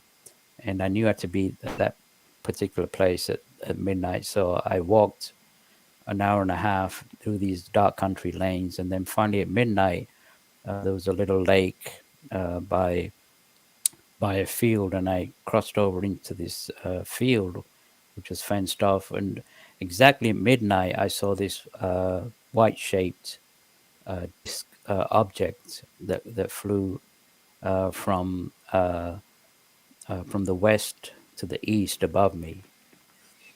So I knew that I was in the right place. And then at exactly 1:30 a.m., another white disc-shaped object flew from the south to the north. And to me, that indicated the sign of the cross. Now, again, the cross goes back, way beyond before Christianity. It's a symbol that was used in ancient Egypt and other civilizations. But it was just that in itself was the start of a spiritual experience. They were trying to demonstrate that, and then exactly at 3 o'clock, I was freezing to death out in the cold. I didn't have any much clothes on, for a winter's night or a summer's cold night. But then at 3 a.m. exactly, this larger spacecraft came over and hovered over me, and then this beam of white light came from the hull of the craft, and I could feel these tremendous energies going through me, these spiritual energies, and I was kind of in a state of mystical ecstasy. How long it happened, I don't know, but it was kind of like an initiation, and then the spacecraft moved on silently and went away. But the realization that dawned when I was out there was that the beings that control this spacecraft were not only scientifically advanced, but very spiritual, caring, loving beings. And for many years, this experience was so personal to me. I didn't talk about it to many Yeah. people. First of all, they probably think I was a kook anyway. But it was only recently when I wrote the book that I put it in there to let people know that you know that I had this experience, which I don't think many people have had that kind of experience. So it was important for me to let people know that I was contacted by beings from outer space that are extremely evolved. They didn't land or meet me openly, but they didn't have to. That was a sign that they say they don't do anything by, just for one person. I felt that this experience was important to share with other people, to know that we are being watched, that we are loved, that we are being cared for. And you mentioned they can't land openly among us. I think you're right. I don't think it's like it's like if you open up the Prime cocoon. directive. That's what I was trying to think of from the Star Trek Federation. Is a prime directive. Like they have a prime directive that they can't interfere in certain ways. Well, it's like if you open up the cocoon of a butterfly, it won't be able to fly. So the Right. butterfly has to make that effort to open the cocoon itself, and it's a very painful experience probably for the butterfly, but eventually it becomes a butterfly. And I think what we're going through right now, we have to sort out. They can help us by sending the energies, but they're not going to land openly and fix everything from it. It goes against the law of karma because we've created these conditions. They didn't create them, but they will help us. I mean, they didn't stop the Nazis from killing 6 million Right. Jews. They didn't stop Nagasaki or Hiroshima. That was our doing.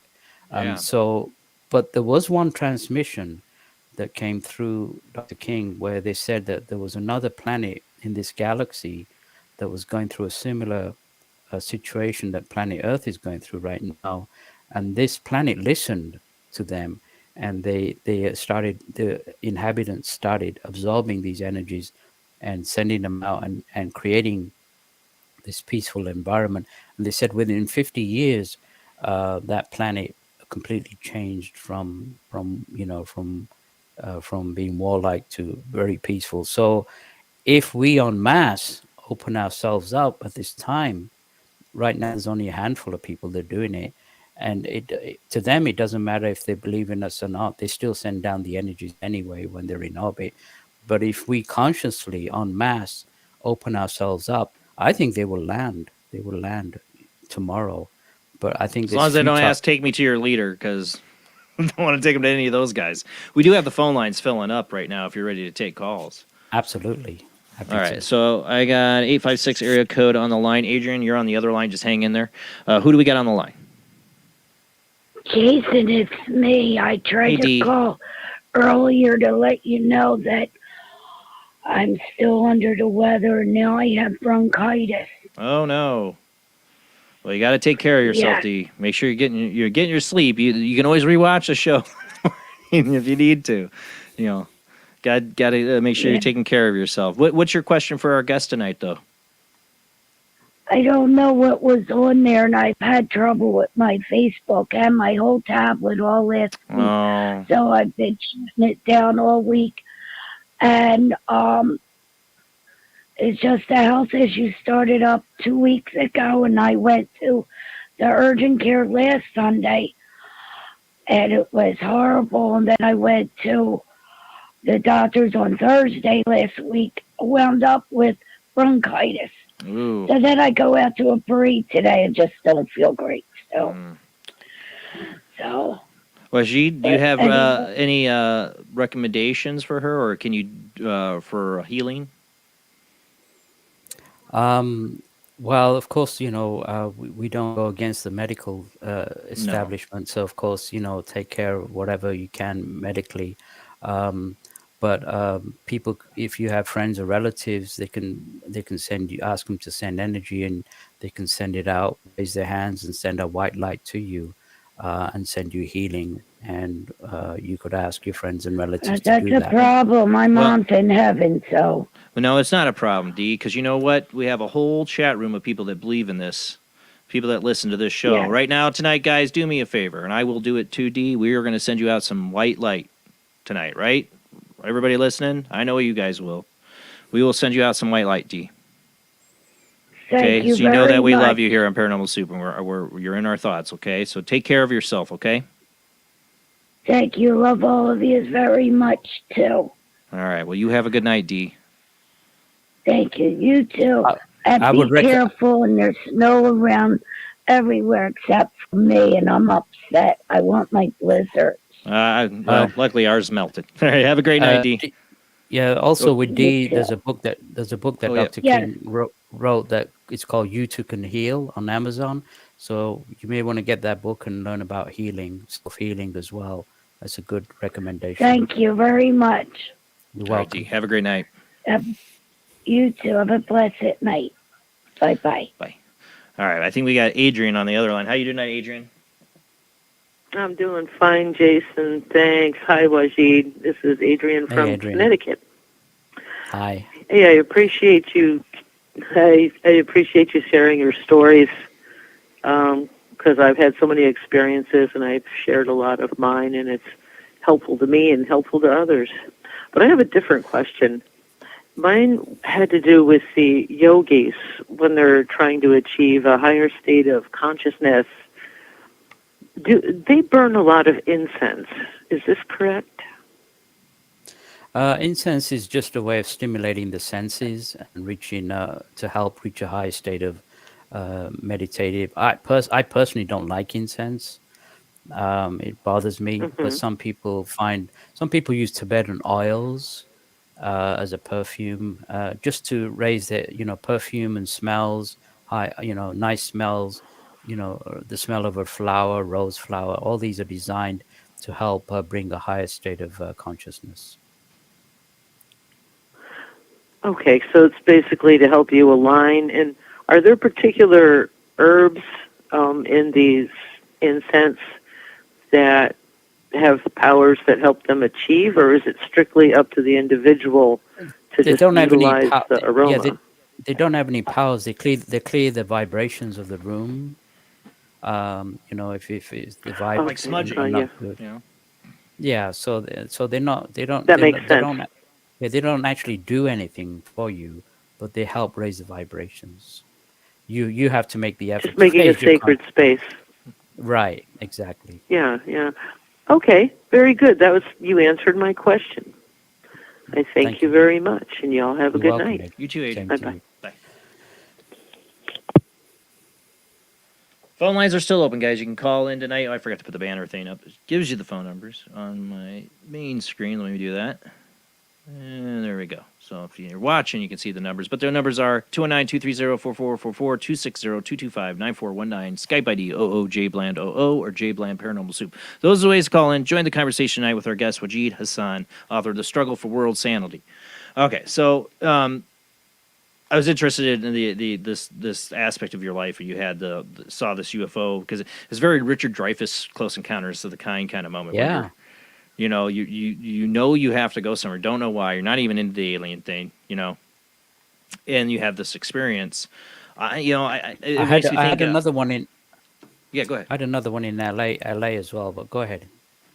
Well, no, it just makes me think. I've always wondered about the experience I had on this camping trip. Is that after we had some paranormal experiences with the shadow person, all that, the same people that I had this experience with, or same person, a friend, were both drawn to go out to this place, Red River Gorge, Kentucky, and go camping. Other friends had gone there. It's like kind of a hippie spot, but for some reason, we just got in our minds, we're going there, we're going camping. And I had this experience. And I ended up going there several other times. It was not a negative experience, like my friend Terry Lovelace, he was taken, and his seems very negative. At least at the time, it was very scary, and it caused very health problems. I do think there are some people being taken by aliens that are not so great. There has to be, because of the experiences of friends I know that didn't have the experience like you had or I had. That's very negative. Yeah, but again, I would be very careful of calling them aliens. I call them more demons and possessions, and even though they are in a spaceship and everything. Well, those could be also astrally. I mean, the lower entities have flying machines and stuff like that as well. So, they actually, Dr. King said scientifically they're 200 years more advanced in these lower realms. So their computer systems, aircraft, and all that stuff are more advanced than terrestrial science. So that could be a possibility as well. But I still have to. I still have to say that the beings that contacted the in the solar system are benign, and they're very caring and loving. Well, I mean, it's the same thing when I tell people about the spirit world and what spirits you deal with, or entities or whatever, that some might be really nice spirits and some might be real jerks. I think that's that way in the universe. You're going to have some very benign, benevolent, highly spiritually evolved beings, but you're also probably going to have some that aren't so great. Maybe lower ash realms or potato. But the word transmissions where the solar system was attacked by evil alien forces. So the galaxy. I'm just saying, there's something else. There's another force, out there. It's not to take away blame from our own problems or what we're doing. I'm not trying to blame some other alien race that's behind all of it. No, I'm just saying, but there is some kind of other alien force I feel here that's negative, that's doing things, taking people, experimenting, and things aren't so great, on that end. We got another phone call I want to take here. I think it's Drake. Is this Drake on the line? Yes, this is him. Hey, Drake. Thanks for calling in. Yeah, first that was an interesting delay in the video here, so I'm a little confused. Oh, there's usually a 30-second to a minute delay sometimes. We're streaming live. That's the tech of it. So, if I can pronounce his name, I actually was just checking out his website a few moments ago. What do you think about some people say that the reason why we don't see, there's a sort of a thing that even though we could potentially be alien to another being that is alien to them, what do you think of this thing called the Great Wall or the Great Firewall, that if we don't get past that step in our civilization, these people don't really want to work with us because we might start another war or something like that against them? Are you saying that we're quarantined? Or are you saying the idea that we're quarantined in the galaxy, kind of like that? Yeah, I've heard this before, which I would totally understand. I would quarantine the human race too. Until we actually somehow make that one milestone in our race, that I shouldn't say globalization, but we go back to that one state or that one part in our human culture that we embrace this type of alien culture, but we don't see them as a threat. And that's the thing, that there might be a cautious to that. And someone said there's that theory that if we don't, that one step that we can't make it, that's why we're not seeing these things every day, or these people claim that they're being taken. But that could be something that, like, I heard stories too many times of that. So from other people during my time of being in the paranormal community as well. So I think it's not just the race is concerned about. I think they're also concerned about themselves, because if we start another atomic war, it could affect the magnetic field of Earth and also affect the magnetic fields of the solar system. And so there's a concern there that there's ramifications of an upset on Mother Earth could actually affect the other planets. So they don't want their they don't want to have that unbalance. So it may not be completely for the human race, but also for the balance of the solar system as well. You're right. Yeah, that's what I was thinking. Is the fact that that wall that we're trying to get past. Hopefully, we do sometime. Is that maybe the other party, the other beings, whatever, is seeing that possibly as that one thing we have to sort of kind of like if you ever watch Star Trek, they have this Yeah. thing where once you discover warp drive, okay, now you become part of the interplanetary community. That was after And maybe that's most of where the that human race was was- killed off in World War III. You know. Yeah. Yeah. But that's Well, go ahead. Sorry. Speaking of walls, it's very interesting. After the destruction of Lemuria, the atomic destruction of Lemuria, they created, in ancient terms, it's called the ring pass. No, today it's known in the West as the ionosphere, and that was placed around the planet in order to cut off mankind from inspiration coming from the cosmos. So that's very interesting. And then after the atomic destruction of Atlantis, that was intensified, and so that again that cut man off from evolving and aspiring back to the advanced civilization that we were. But now, in modern times, this ionosphere is gradually being taken down because the Mother Earth is raising her vibrations, and we've been warned that years ago that the infrared and solar rays are going to be intensified, which they are, and we were told that the ice caps will be melting, and as a result of this high vibrational change that's occurring on Mother Earth. So that wall is actually is being broken down, and it's allowing mankind to evolve, and it's up to us now. Either we evolve or we won't be able to stay on this planet. We will reincarnate on a younger world to go through our history once again. Yeah, that's one of the quotes that if you don't learn history, you're doomed to repeat it. Exactly. Yeah. Exactly. And that's what's happening right now. Is there is a great change. There is an awakening. The common man eventually will overcome the tyranny that he subjected himself to. We're all responsible for the tyranny. We can't blame the people behind the scenes. We created them. So once we realize that we created these monsters behind the scenes, we can, on a collective, raise our vibrations and break that cycle. And it's going to happen. It's already been predicted that there is going to be a new age on this planet of peace and enlightenment, where everybody's going to live together in harmony, and there will be no atomic wars, and there will be no races or religions. It just be open land and sea. But it's up to us. Either we conform to these vibrations, or we won't be allowed to stay. So these are the latter days of the old order. The new order has been promised to us, has been experiences beyond our wildest imaginations. That's the kind of planet that we will inherit in the next couple of centuries.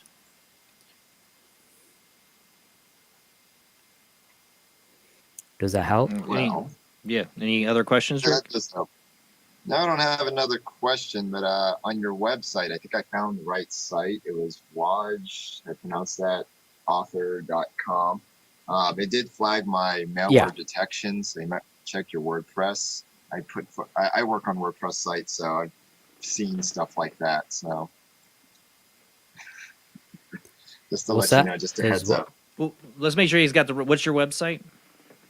I'm sure I got the right website. It was YG Author, I think it was. Yeah, and what's wrong with it?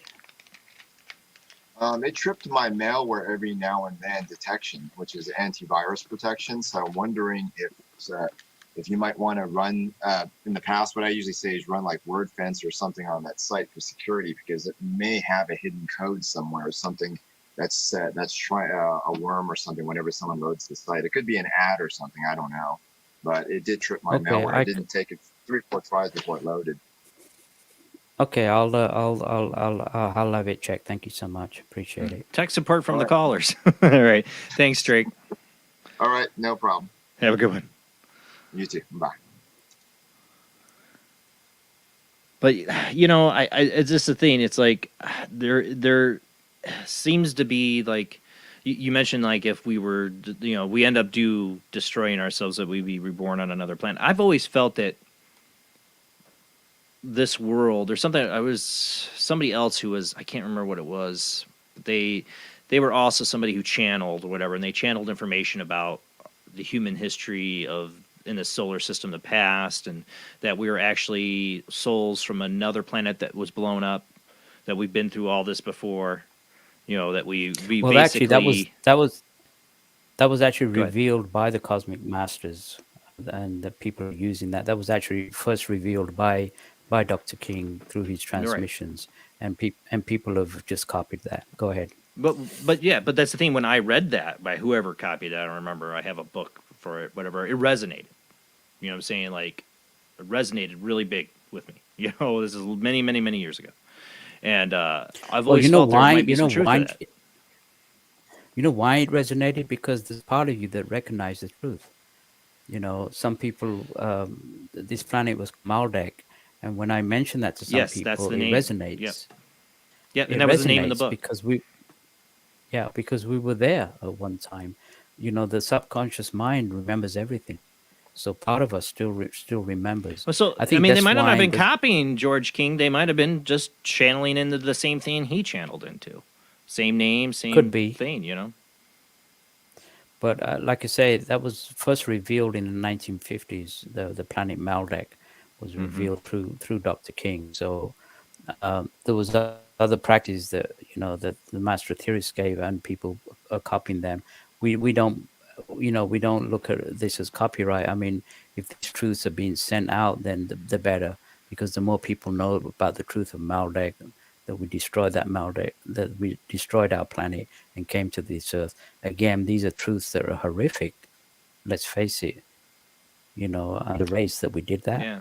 I mean, I can't handle that sometimes, but it's the truth. And they openly tell the truth of what we did, and the fact that we destroyed ourselves a couple of times. Again, you talk about them not revealing themselves. I think there will come a time where Dr. King was told that there is going to be another being. And again, people like Buddha and Jesus, we believe, were from realms of the solar system. They weren't Earth masters. They were actually extraterrestrial masters. But there will be another master that will openly land in a spacecraft in the future. There, a date hasn't been set, but he will openly declare himself as being, as a cosmic being. And it's been said that this master will lead the world back into, following the basic spiritual laws, things like thou shalt not kill, and going back to these spiritual laws. And they said that the power of this individual will be so incredible. It will be more powerful than the combined military might of all the army. And there'll be something to look forward. I mean, we talk about Moses and parting the Red Sea and a lot of things in the Bible. This man will not be a dictator. He won't kill anybody, but he will demonstrate his powers.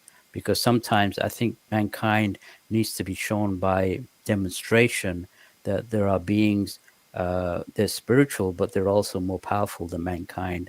And maybe that kind of demonstration will be needed in order to offset, these people who will try to destroy him. And those again who will try to destroy him will be removed after death and taken. This other planet Dr. King talked about in the 50s, he said was on the other side of the solar system, and so we can't see it because it's in the same orbit sequence as Earth, so it's on the other side of the sun. But scientists have called this planet X. It's based on their calculations of I think it's Uranus and Neptune, that there is a planet there. They say it's 10 times the size of Earth, and it's in the solar system. So Dr. King referred to that. In the 50s, he was laughed at, and now they are talking about this other planet that is in existence in this solar system, and that's the planet unfortunately, if we don't conform to this new age, we'll be taken and reincarnate and start our bloody history there as well. So that planet, right? I mean, so that planet exists and it's in our solar system. So is it like it's even a lower realm, or I mean, what is it? Like No, it's a younger world. It's like It's a a younger world. You world. know, Gotcha. volcanoes. Yeah, prehistoric kind So of they're just volcanoes restarting a and young. new place for the Yeah, souls to go to learn, while souls yeah, that stay here that have learned to move on to the next level. If we don't advanced. all Yeah, destroy and ourselves. yeah, and we may not be reincarnated. We may come back into the cave age for a while. You know, reincarnate as cavemen again and start the whole cycle. So it's not promised that we'll be just reincarnated as normal people after the destruction of Maldek. We were radioactive mutants on Earth for many thousands of years until we evolved back to some kind of consciousness. So it's not guaranteed. It will be kind of rougher, I think, on this younger world to start the evolutionary cycle. But you know, the law of karma is just, and everybody gets what they deserve. And a lot of these tyrants that control this planet in the lower realms I think have the first tickets to this new planet. That's for sure. I Because hope they so. know. Well, I think because of the raising of the Mother Earth, they know that their time is ending, and so they're trying as much as possible to create destruction because they don't want to be destroyed. But just the vibrations of the Mother Earth will actually destroy them, and they will have to conform to the reincarnation cycle that we all do, conform to we die, and they've just held it up for thousands of years and have created I've always tremendous power. are these beings that are basically they have a physical body, they die, but then they're reborn and they're able to hold on to their memories. So they're still the same like person or They incarnation. actually don't die. They don't reincarnate. They hold up their reincarnation and they stay in these lower realms and gain power. And Okay, so so they're they not here build physically; they're in this they other lower realm. in these lower realms, and so they influence like all these wars. You know, Hitler, Mhm. Mussolini, Stalin, Pol Pot. All these pawns were impressed by these lower beings to start these wars. And so once these wars are started and people die violently, they die violently. They can use them to build their evil armies in the lower astral realms. That's why all these wars are going on, and people don't even realize it. Yeah, well, I had my shadow person experience, and somebody's like, "It's a demon." I don't know what it was, but it was something that tortured and terrorized me. It wanted me to be. It definitely wanted to bring me down to a lower level. You know what I'm saying? It wanted me to. It was not good. You know. Right. And I've been fascinated with the idea that there is some kind of I don't want to say hell or demons. I've never bought into that so much, but that there is some other realm of entities that are just toxic. They are nasty, and they are influencing people. It's not a blame. It's all a part of us. It's all connected. It's not to blame like all of our problems on something, But I think it's the cancer, whatever, that's grown from bad karma or whatever. But it's influencing people. Well, we have a lower mind and we have a higher mind, and a lower being can influence the lower mind. And Dr. King said the lower mind can be very insidious, very evil, and very cruel if it's influenced by these lower vibrations. Of course, we've seen demonstration of that through the centuries and even recently, mass murders and all this rubbish that's going on. So again, it's up to us to control our minds, to control our bodies, to control our consciousness, and look up to the higher aspects of us and the higher beings. And if we do that, we'll be protected from these lower beings.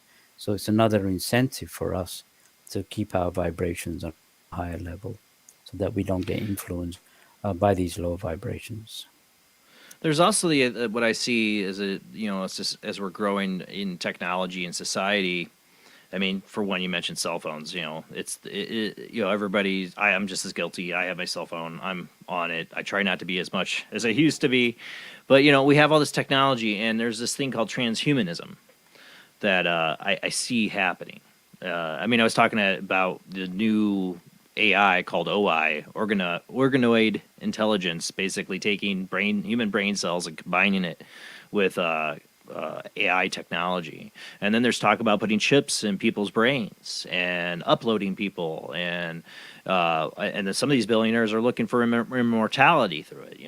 There's a great show called Upload that was on Amazon where they basically upload people to this virtual heaven, which is really like a hell.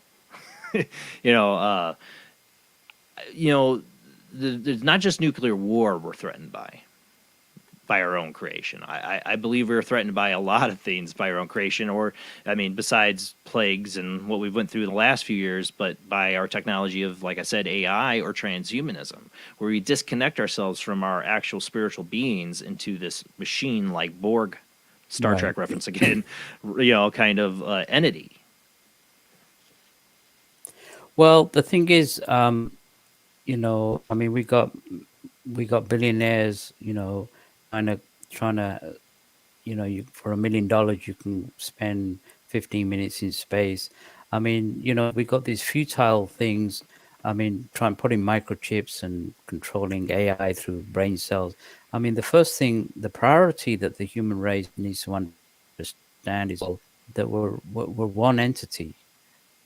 And that's one that, the human race doesn't understand. They don't understand that, we're just as connected to the Chinese as we are to the Russians, as we are to the Philippines and any other country. And, if that eventually it will be recognized in the new age. But, we need to focus now not on our family and friends. Well, not only our family and friends and country, but the whole world.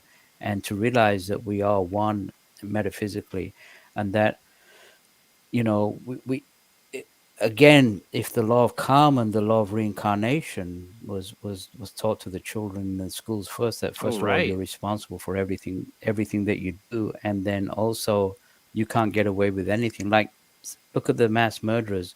They don't understand the law of karma, because by killing these people, they haven't gone away with that. They may get away with it they may get a reduced sentence, or they may not get the death penalty, but they still won't get away from the law of karma. The law of karma, in either in this life or in next life, they themselves will be murdered in a similar way that they murdered these people.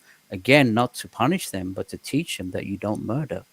And so that you can't get away with anything. And so once we realize that, we're all cultures, we come back as different races, different religions, even different sexes. Why?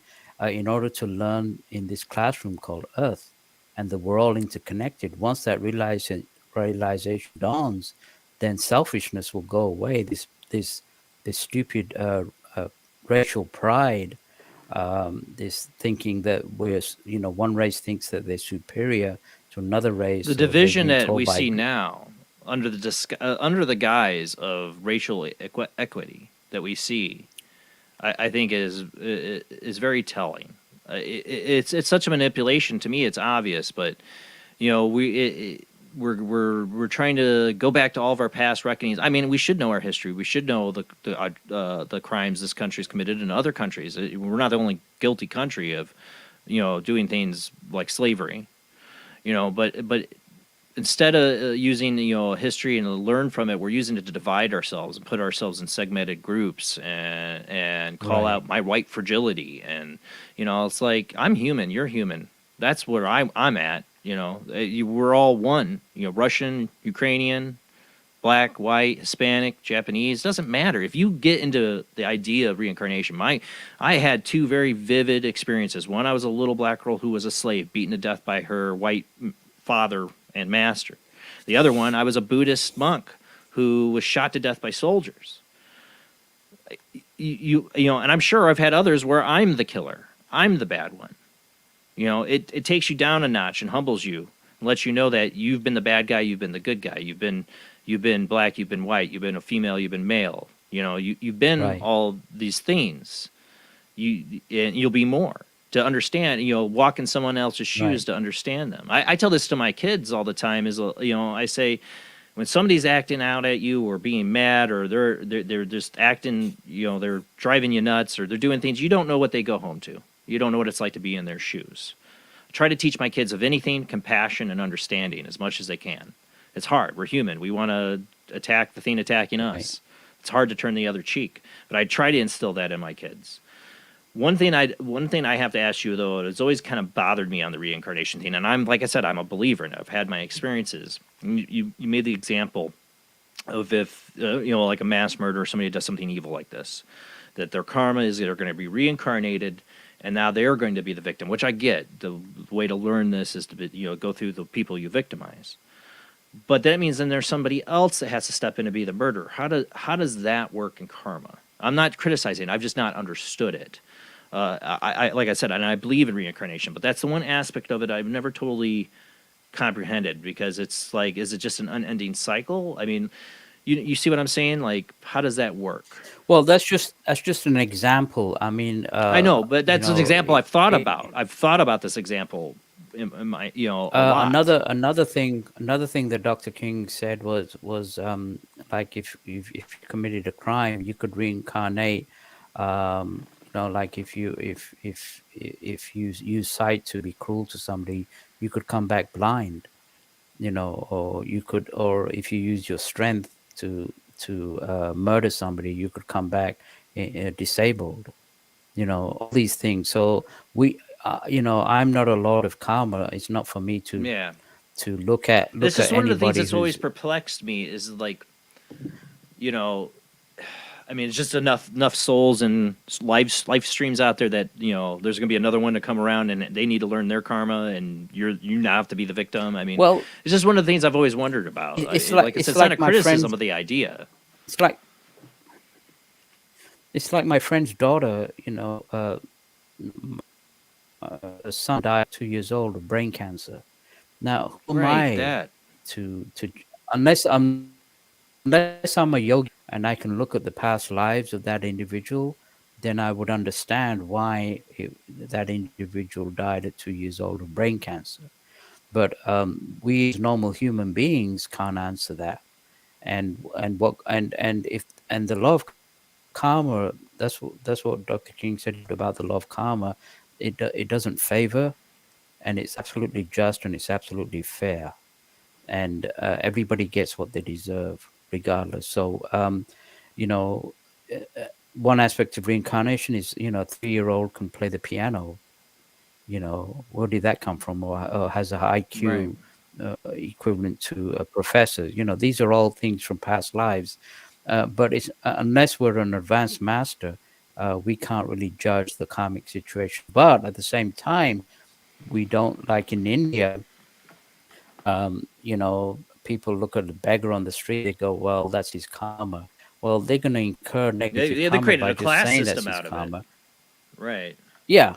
So, I mean, they're going to fall for that because, they look down at the beggar or the blind man. Well, that's his karma, which is the worst thing you can do, because our position in these days is to help the blind man, is to help the leper or the disabled, to help them. Then understand that you've been the leopard, you've been the disabled. Whatever karmic compassion. Exactly. Exactly. Understanding compassion. Yeah. So I don't have when it comes to a situation of somebody, I don't have the answers. The lords of karma have the answers for that individual. I mean, somebody like Pol Pot, who murdered millions. Can you imagine the karma of something like that? No, it's beyond my belief. So he would have to spend lives and lives coming back in limitation, not being able to evolve till he eventually worked out that karma of killing 1 million other people. Like that is beyond me. Or Hitler or any of those idiots, caused that. Sometimes you wonder if they're just manifestations. They're not even, of our own karma as a society. These people that become the ultimate evil Antichrist or whatever they are that commit these Well, I atrocities. think they were definitely influenced by they were definitely influenced by demons from lower realms for sure. Yeah, yeah. I mean, you look at the Nazis; they were channeling. There was the Fall Society. They were into channeling and other things into the occult with Heinrich Himmler, and there was something influencing them. A lot of people say, the rise of the Nazi regime might have came from some kind of alien influence. Well, you would say lower realm influence or something that was Right. pushing them to that agenda. I mean, there's also the whole history and the financial reasons that it happened, but there's something spiritual that was definitely happening with the German people and with what was going on and how quickly the Nazis rose to power and a lot of chaos. Right. What I wish people would realize is when I said, people's opinions about like what's going on with Ukraine and Russia would change if they really looked into the history of things. And it'd be pretty simple. Right. Wouldn't forgive Russia for what they're doing, but it'd make it understandable why things are and where we're at, and why things continue to get worse. If we just understood that, Well, and we're what honest, hurt- if our media was honest, we would be in a lot different, I think. Exactly. What hurts me is they're both Orthodox Christians and they both go to church and they both believe in Jesus and they don't do anything that Jesus told them to do. No. And that's the hypocrisy of religion. Is how dare you go to church and worship Christ and then don't do what he told you to do, which is don't kill and love thy neighbor. That's the problem with organized religion. They go and worship and then they go and do exactly the opposite of what they Or sometimes in the name of it. Exactly. Sometimes they do it in the name of religion. like the crusade. For us, the sad state of the world we're in is for us. Our country's committing atrocities in Yemen because of Saudi Arabia, because of the petrodollar. We people don't realize they're the things in supplying the economy, all the life. weapons. Yeah. Yeah, the life we have in this country and the economy has rested on a deal with the devil we made, and I feel there's a karma that's coming to us from that if things don't change. There's always a karma attached to everything. And again, it comes back to Dr. King, the cosmic masters, the spiritual beings. They said to us to rise. They're saying to us that the only solution is the healing energies of the cosmos, and that's the only solution that's going to fix. They said if you fix the spiritual solution, it will fix all your personal solutions as well as any conflict between nations, and it's the least thing that we're doing at this time. I mean, can you imagine? Before a game, if people were just told to stand up for 5 minutes and send out light? I mean, it's that simple, but it goes over people's heads. But it's the only thing that's gonna this energy, this true energy of love, LOVE, not the personal emotional love, Valentine's Day, but actually an unconditional love, for regardless of race, color, and creed, an unconditional love for all races, of all individuals, for the planet. That's the call of action that these higher beings have used for millions of years themselves. And they actually live in extremely wonderful, beautiful, harmonious, uplifting conditions on their planets. And so they want us to live. They're asking, because like I say, they don't want anything from us. We can't give them anything. They have everything that they need, and they're not materialistic. Like you said, they don't even need spacecraft. They can travel the galaxy by them. Sometimes they use spacecraft, specialized spacecraft, like I mentioned, like satellite number 3, in order to beam these energies down to the human race. But you're right; they have free access to the whole galaxy. I mean, talk about spiritual freedom. I mean, that's we're stuck on planet Earth, in primitive, warlike conditions, and they've said that the small in the darkness shines the smallest light. So there are many people, who are working in spiritual ways, and these people will be given more and more power, and eventually we will rise. That's the promise they've given us, that we will rise from our self-made tyranny. I've always wondered. Like I said, I had two very vivid dreams, but I believe they were memories of past lives. Imagine how to change the world if one night everybody went to bed and they had a dream like that. Just to see themselves living a different life, dying in that different life, and continuing on, knowing that they are eternal, knowing that they've lived a different life, they've been a different person, they've been a female, they've been a male, they've done bad, they've done good. I'm saying that, but it's all learning. If everybody could just have that one experience one night, the world would change radically. I think it would. If we could change the perception that's of this material world, get people's minds away from the material world to the idea that you've been here before, you've done these things, you've lived this life, you're trying to learn, you're something more than this crude matter, you're a spiritual being that's trying to grow and learn and raise itself up. If people could just have that one just little glimpse of it, because that's what I felt like I had. I was very lucky to have those two different experiences, to see that. Because it explained a lot about who I am in the inside, the way I'm wired. I don't think you're unusual in that aspect. I think many people.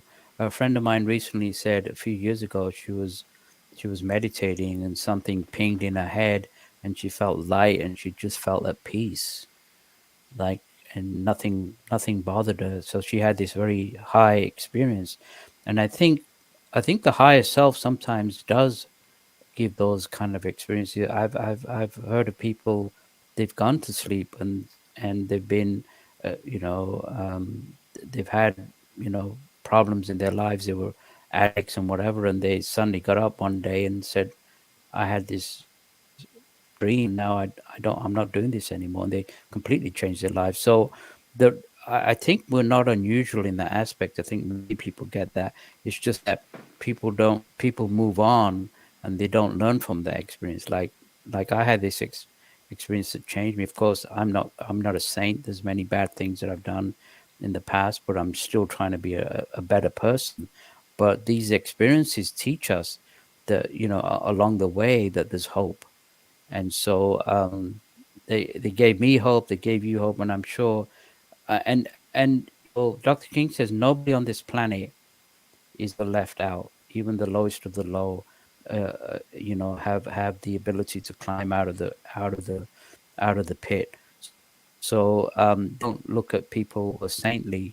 They probably look more at those who are not saintly, and and the murder and the rape and all that. I know the thing that saved me, the love and the compassion I felt in that moment, that instance when I was being saved, would love everything, would love everyone, and that was the understanding that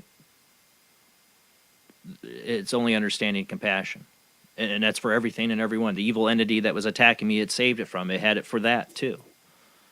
That was like an instant knowing that's what I was feeling. This is just ultimate love and compassion.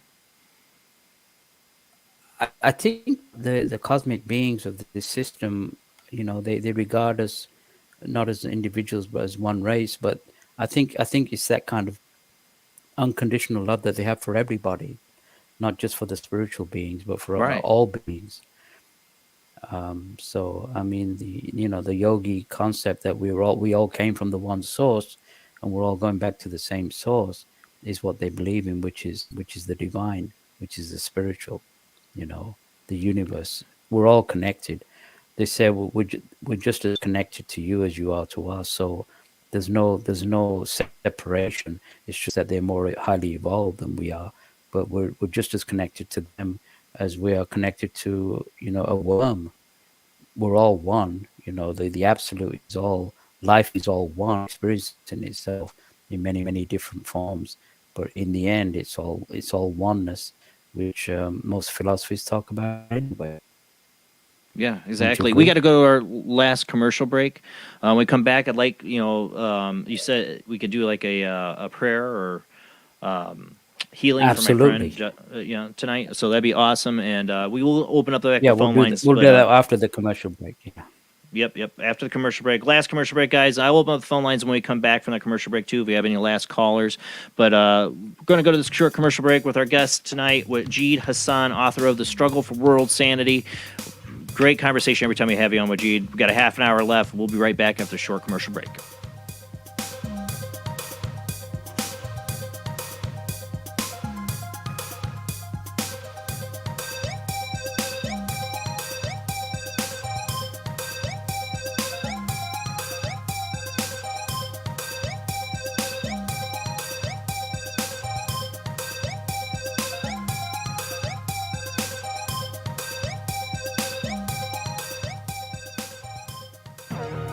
Intercepted the transmission of unknown origin. Transmission?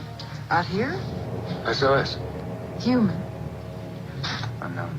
Alien. Certificate X. Exclusive engagement at the Odeon Leicester Square. Now. Any systematized transmission indicating a possible intelligent origin must be investigated. I don't want to hear it. In space, no one can hear you scream.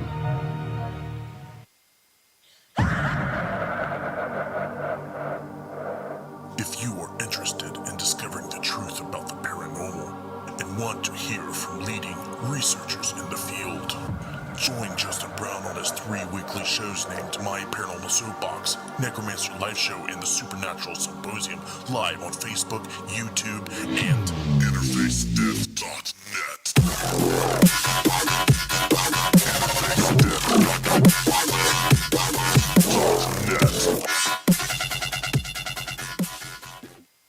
This is an APAC studio presentation. Hi, I'm Barry, owner-operator of Barry's Barometer Barn. Lately, I bet you've been lying awake at night asking yourself, how many barometers do I really need? Well, at Barry's Barometer Barn, we think you need more than one. Otherwise, we're gonna go out of business. Remember, at Barry's Barometer Barn, we don't know the meaning of high-pressure sales. Come on, folks, buy another barometer. I'm trying to put my kids through college, I've got a family to support, and a secret mistress who isn't cheap. Visit Barry's Barometer Barn, 000 Storm Drive. Come on, folks, buy a barometer. I'm Barry's older brother, Larry, and every time one of you people walk past the store without coming in, Barry beats me.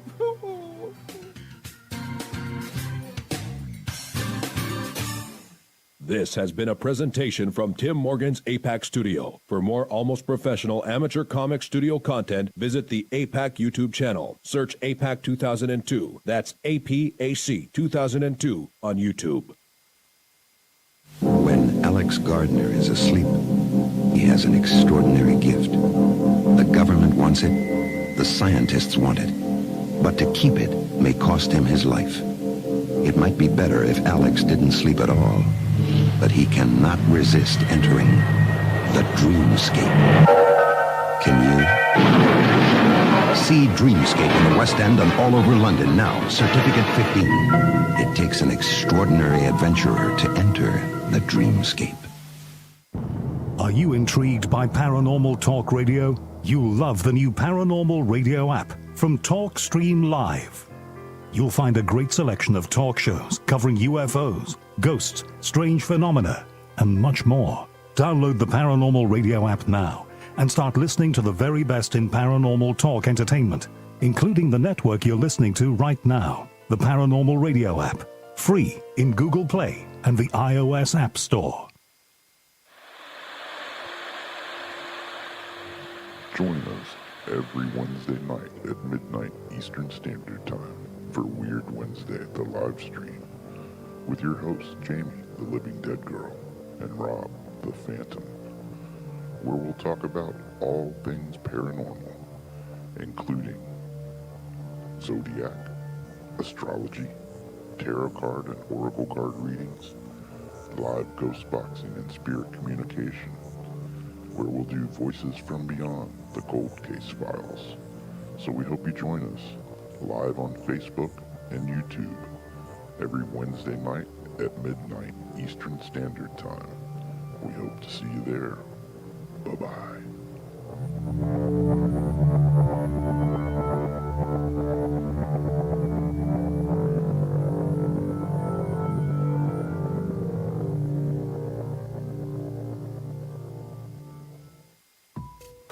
Since 1948, Fate magazine has brought you reports of the strange and unknown, all of them true. Fate Radio is carrying on that tradition, bringing you the unusual, macabre, strange, and bizarre. Join host Kat Hobson Sunday nights from 8 to 10 p.m. Eastern on WBHM Digital Broadcasting.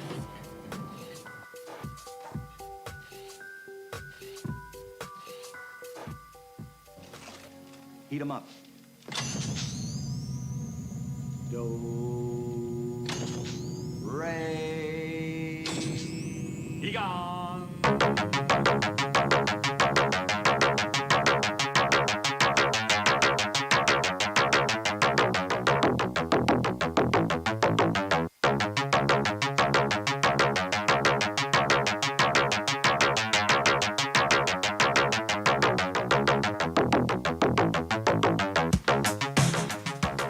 You're listening to Paranormal Soup, bringing you the weird every Sunday night. Call into the show and join the discussion. The call-in lines are 219-230-4444 or 260-225-9419 or by Skype caller ID OOJBland00 or JBland Paranormal Soup. And now to your host, Jason Bland. Tonight's guest has been Wajid Hassan. He's the author of The Struggle for World Sanity. We've been talking a lot of different subjects here: spirituality, the war in Ukraine, aliens, of course, extra-dimensional, all those great topics. Reincarnation. Actually, next week we're going to have on Kathy Dayan, if I'm saying her name right. She's the author of Before We Were Born, a Reincarnation Love Story. We're going to be talking about reincarnation next week. It's something that's I thoroughly believe in from my experience. And I believe that this world opened up more to the idea of reincarnation. It would change things. It would change people's perspective. Maybe give people a little more compassion for others and understanding, and not divide us, but bringing us together. I mean, of course, in history, like we were talking about in India, they've had a class system. It can be used for bad, too. But I think, honestly, if people really open themselves up spiritually to the idea that we've been here before, that we're on this planet to learn. We've been the good guy. We've been the bad guy. We've been Asian. We've been European. We've been American, Native American. We've been all these different races. It would bring us together, realize we are all one. That's the main thing. When we fight each other in these stupid wars, if we realized how connected we all were. I don't think we would. I think it would change the world if we opened our minds to the idea of reincarnation. Just that thought alone. Join the conversation tonight. Phone lines are now open. Call in. We also are going to do a little prayer for my friend that's struggling with breast cancer. I want to do tonight, too, before we go. Got a half an hour left, so let's go ahead and get right back into it.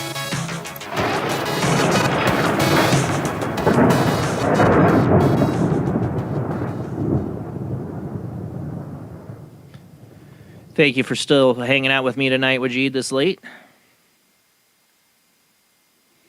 Yeah, it's been great. When we have these talks, could go on for hours. Well, that's the thing. It amazes me always. You know, I do this show. I have so many great people that do join the chat rooms on YouTube and Facebook and listen on the radio, internet radio, and our interests. We're all open to these ideas and concepts, and we're just thinking about it. It just amazes me how the world, and there's so many people that they don't think about where they go when they die. They don't think about, have I been here before? What is, out there in the universe, alien-wise? These things just don't cross. They care about what's Kim Kardashian doing with Kanye West, and we make celebrities into gods, and they're the worst people. Right. We put faith in our government that lies to us constantly and gives us the finger. It just amazes me. When are we going to start waking up more than just us here watching now? When is there going to be something that catalysts to push us to start thinking about a little more inner deep thought than this material world?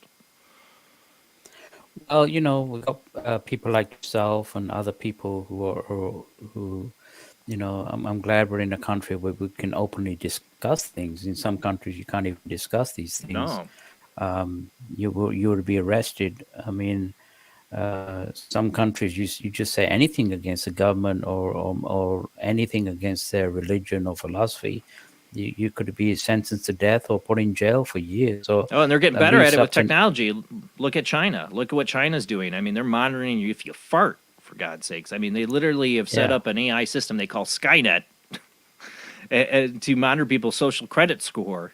And people that get too low of a score because they've said too many bad things about the government or whatever, their neighbors are ratting on them, they disappear. So, yeah, we are lucky to be in this country. If you look at our history, like Mahatma Gandhi said, he said, tyrants come and go. Eventually, I guess the law of karma allows for a time being certain people to stay in power, but in the end, evolution always has to prevail because we're all evolving back.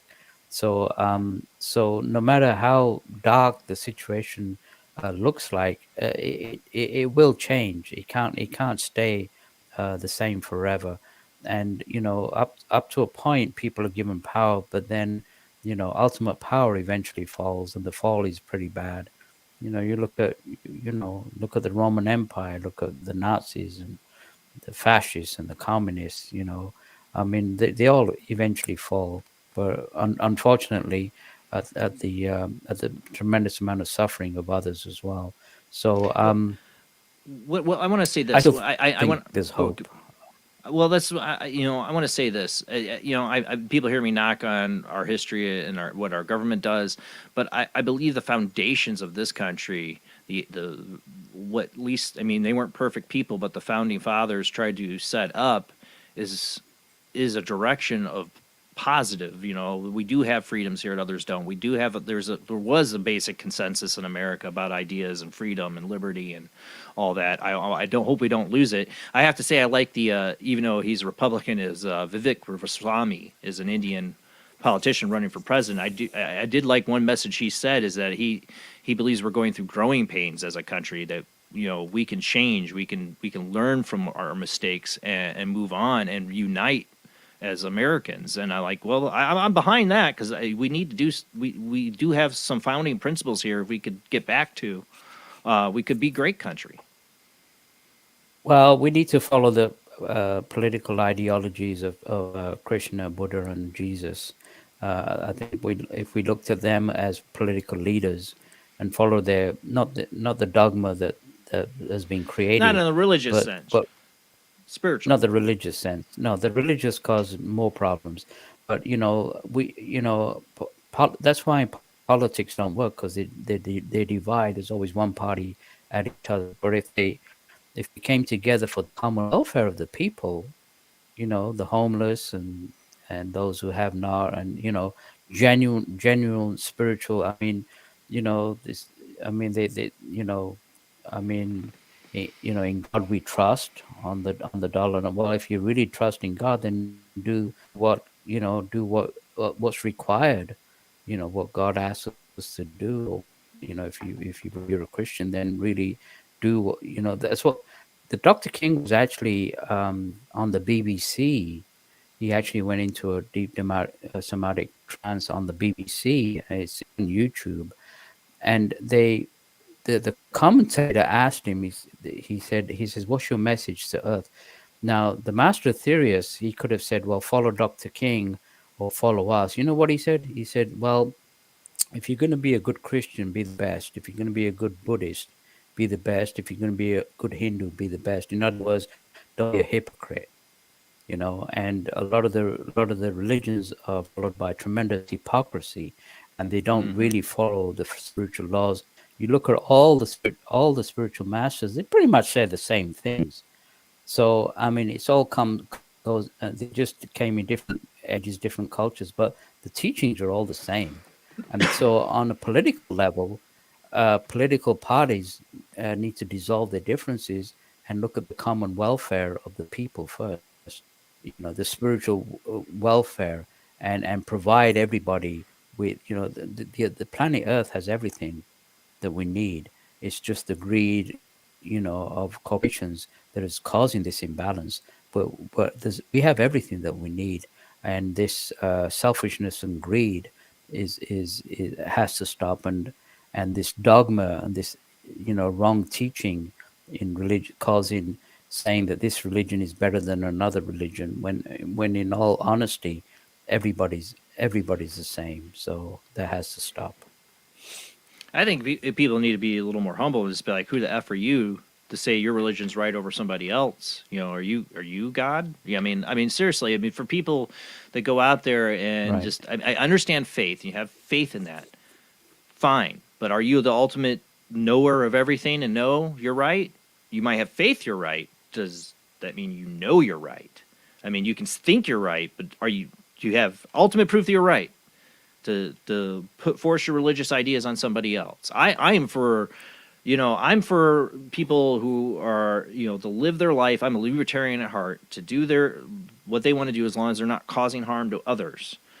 But so many on both sides of the political aisles want to force their ideals on others, make others live by their ideals, by their rules, by their dogmas, and don't respect or listen to each other. And I like I said, this goes from both sides. And I'm like, at what point do we stop and realize that we have to not identify with a political party? Don't identify with that's where politics has really gotten now. It's become part of people's identities, and that's just sad to me. That we've fallen. I'm a Republican, or I'm a liberal, or I said I'm a libertarian. But what I'm saying is that we have to start just dropping all this. Drop it, and just remember, we're human. We're on this planet together. Love it or hate it, it's how it is. We're in it together, as they tried to tell us all the time during COVID. We're through this together. I'm like, it doesn't feel like it. We start dropping these divides.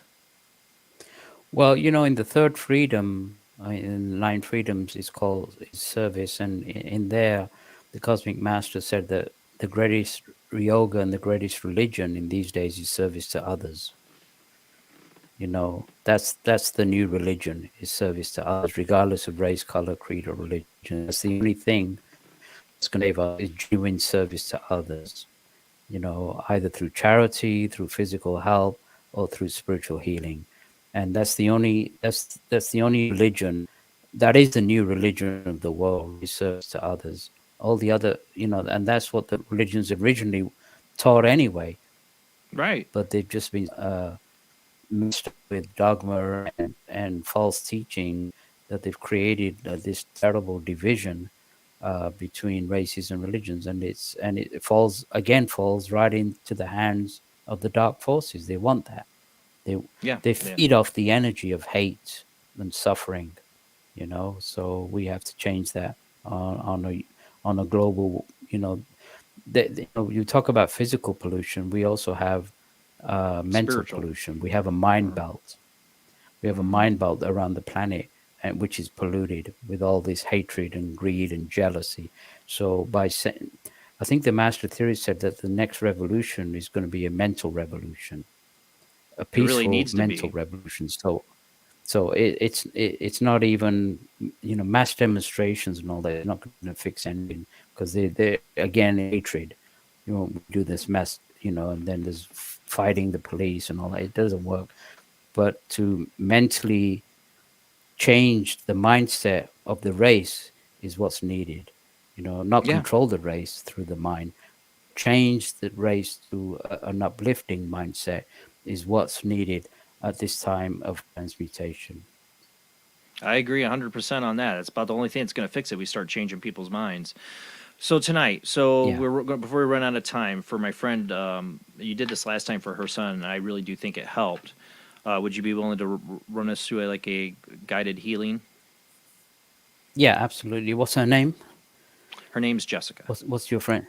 Jessica. Okay, so I'm going to ask your listeners to just close their eyes, and first of all, think down to the Mother Earth and visualize a violet flame coming from the Mother Earth through your body, up through the aura, 20 feet above the top of the head. And then now visualize coming from space, this energy, this spiritual energy of love, this universal energy that Jesus used to raise the dead and heal the blind. This is the same universal energy that everybody can use to heal everybody. So I want you to visualize this coming down, charging the brain, bring it over the shoulder and into the heart center, which is 6 inches in front of the breastbone. And I want you to raise your hands in what's called the prayer mudra, and visualize a white light leaving the palms of the hand and the heart center as I say a short prayer for Jessica for her healing. So let's all collectively send this white light out to Jessica this time, this healing energy, this universal light. And I pray, O divine source of all creation, that this power of energy, this love energy, this collective energy from all the listeners be sent to our dear friend Jessica at this time of her karmic needs, that she be uplifted, that she be given the healing that she needs, that every cell of her body be filled with this love energy, this universal love energy at this time.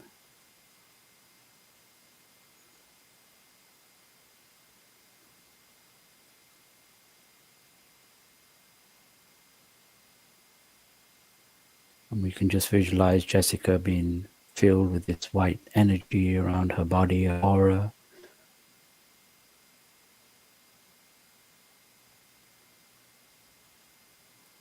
We can request the higher beings to send out this energy through us, and it will be done as well.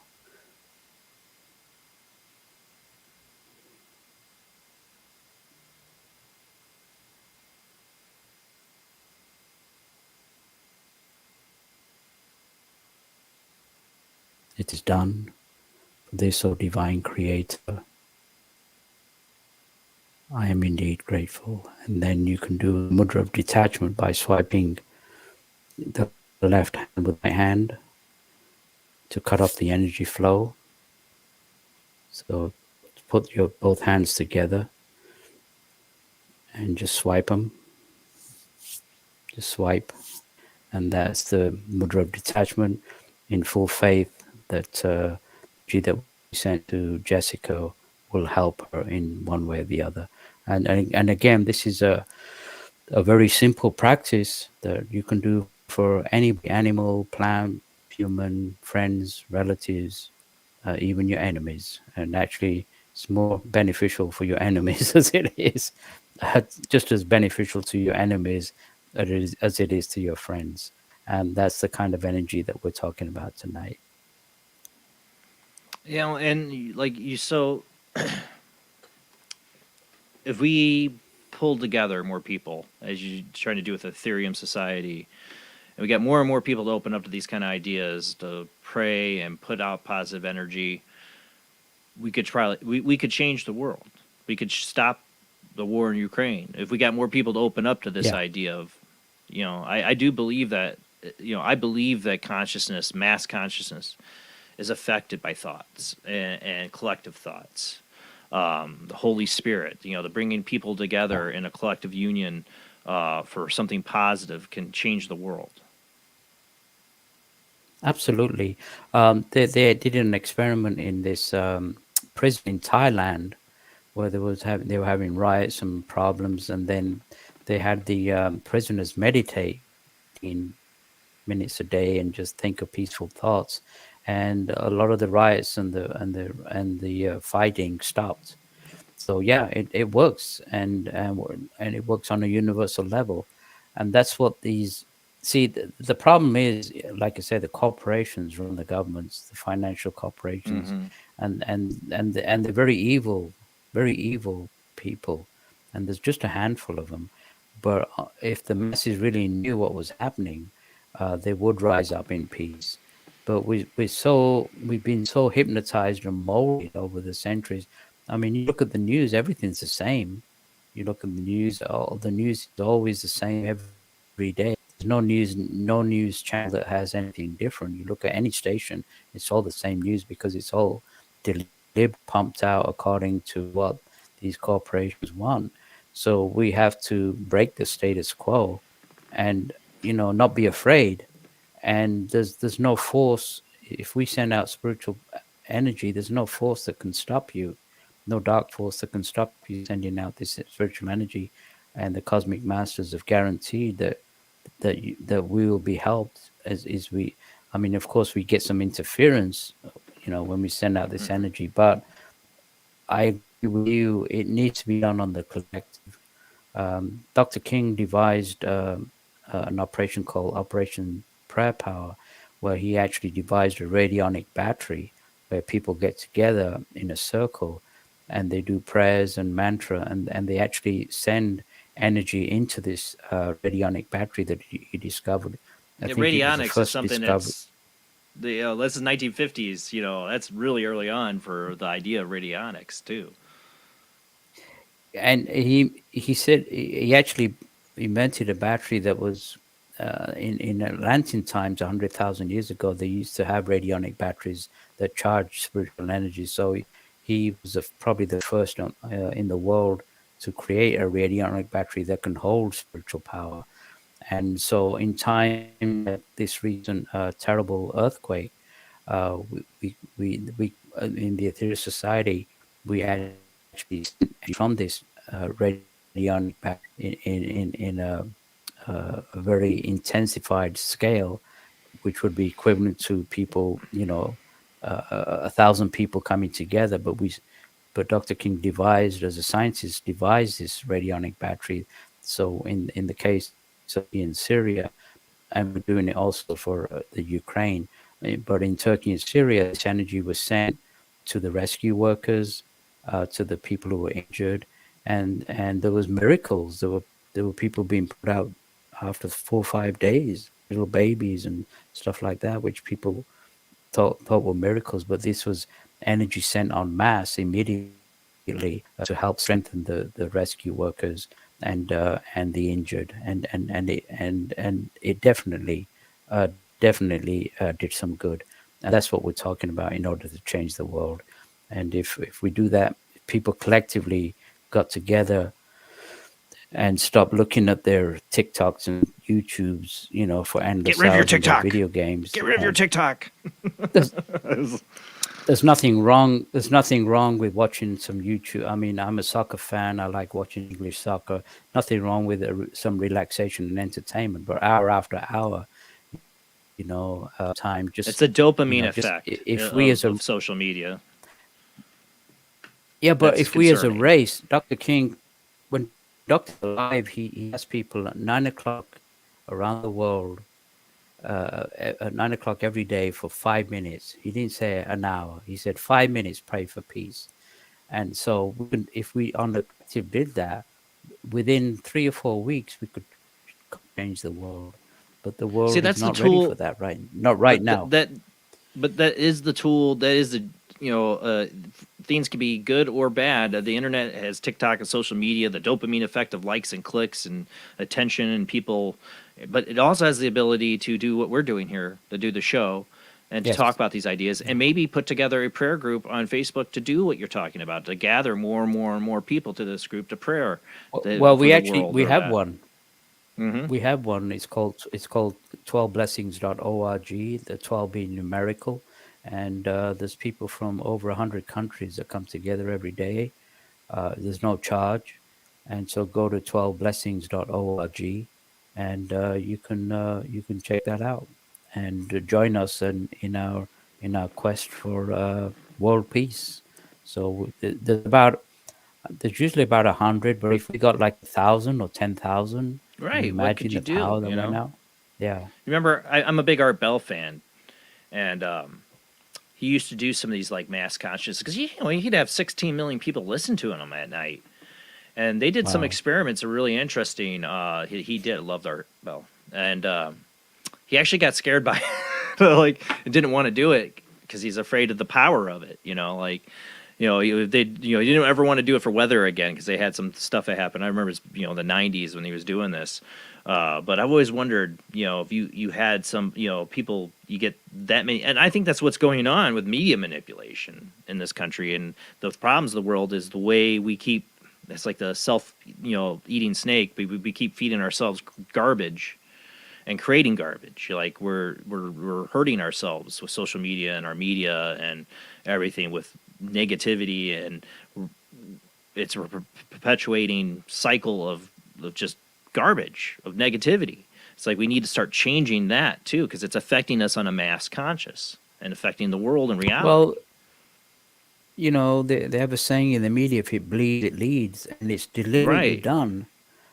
You know, so I mean, all the atrocities. I mean, the local news is nothing but the police. But they just man the police scanners, and they talk about all the rapes and murders that the police have to deal with. That's not news, but so long as it shocks people, and it Right. keeps them in fear, Shock, and it's outrage. worldwide. Yeah. Yeah.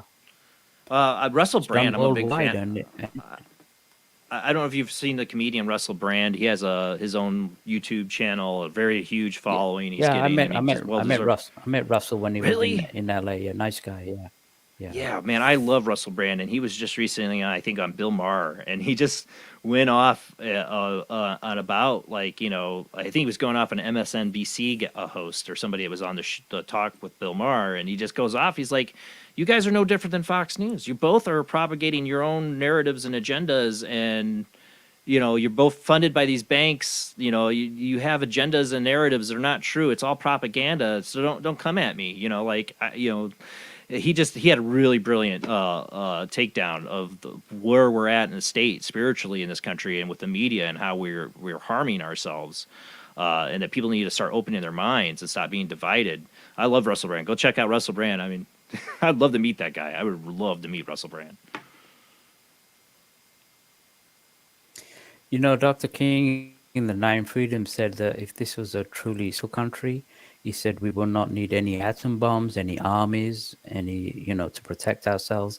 If we honestly believed in a power that were greater than that, we would outshine every other planet. You know, he said the bombs and the armies and the nuclear weapons are all based on fear of being attacked, or fear that we're going to kill them first before they kill us. So that again goes against. It's not only just the nuclear bombs, it's also, you know, we could be a great country if we led by example and did the right things. But instead we do very bad things, and we manipulate us between Russia and China use third world countries as pawns in our game. You know, some people call it isolationism if we don't do this, but I think we should lead by example, you know, make us a beacon of what true society could be. I think that's what our founding fathers had in mind. You know, maybe, like I said, weren't perfect people, but there was a general idea that we could live by these principles. And, you know, we're a country of many different cultures and society, you know, that have immigrated here. We could be something great for the future of this world if we lived up to it, is what I'm saying. Yeah, I mean, again, you know, I got to give credit, being in this country, that you're still allowed to worship your own beliefs and still allowed to say things. Like there's some country where you would be instantly killed or put in jail. So at least we have that freedom. We have good bones here. Right We now, got a we good can do structure. that. We have But, something to build upon in this country, is what I'm saying. Is like we could be something great. Yeah. But we got to wake up. We got to wake up and realize the reality of things, and you know, and start making it, you know, changes. Well, Wajid, it's always an honor to have you on this show. Again, give out your website to the audience where they can check it out. Actually, the site, because I'm with the Ethereal Society now, is Aetherius.org /NC. I could send that to you. You can put it up. It's AETHERIUS. Email me the link and I'll post it on our page too. Okay. To it. Then I might have it actually, but just make sure you just email it to me so I can share it. Okay, I'll do that after we finish. Yeah. Yeah, so I'll have it on the page and I'll share it out there so that way people get it, because I had like your wajidauthor.com, I think was the link that the one caller had gone to. So give me that website so I can get that out to people. Again, Wajid, it's an honor to have you on the show. We'll definitely have to get you back on again. Thank you so much for being on. Thank you, Jason. My pleasure. That's it for the show, guys. We will be back next Sunday, like I said, with, excuse me, frog in my throat here, with Kathy Dayon, if I'm saying her last name right, author of Before We Were Born, a reincarnation love story. So we're definitely going to get reincarnation next Sunday, same bad time, same bad channel, 10 p.m. 1 a.m. Central. Frog in my throat here, 11 to 2 a.m. Eastern. Or 11 p.m. to 2 a.m. Eastern, 8 p.m. to 11 p.m. Pacific time. Don't forget to check us out on YouTube, Facebook, and Twitch. Follow and subscribe. Tell your friends about Paranormal Soup. Don't forget to, if you want, donate $2 a month on Patreon. It does help pay the bills for the show. Or donate on Super Chat on YouTube. It does help pay these bills as well. Thank you guys for watching. Have a great night. See you next Sunday.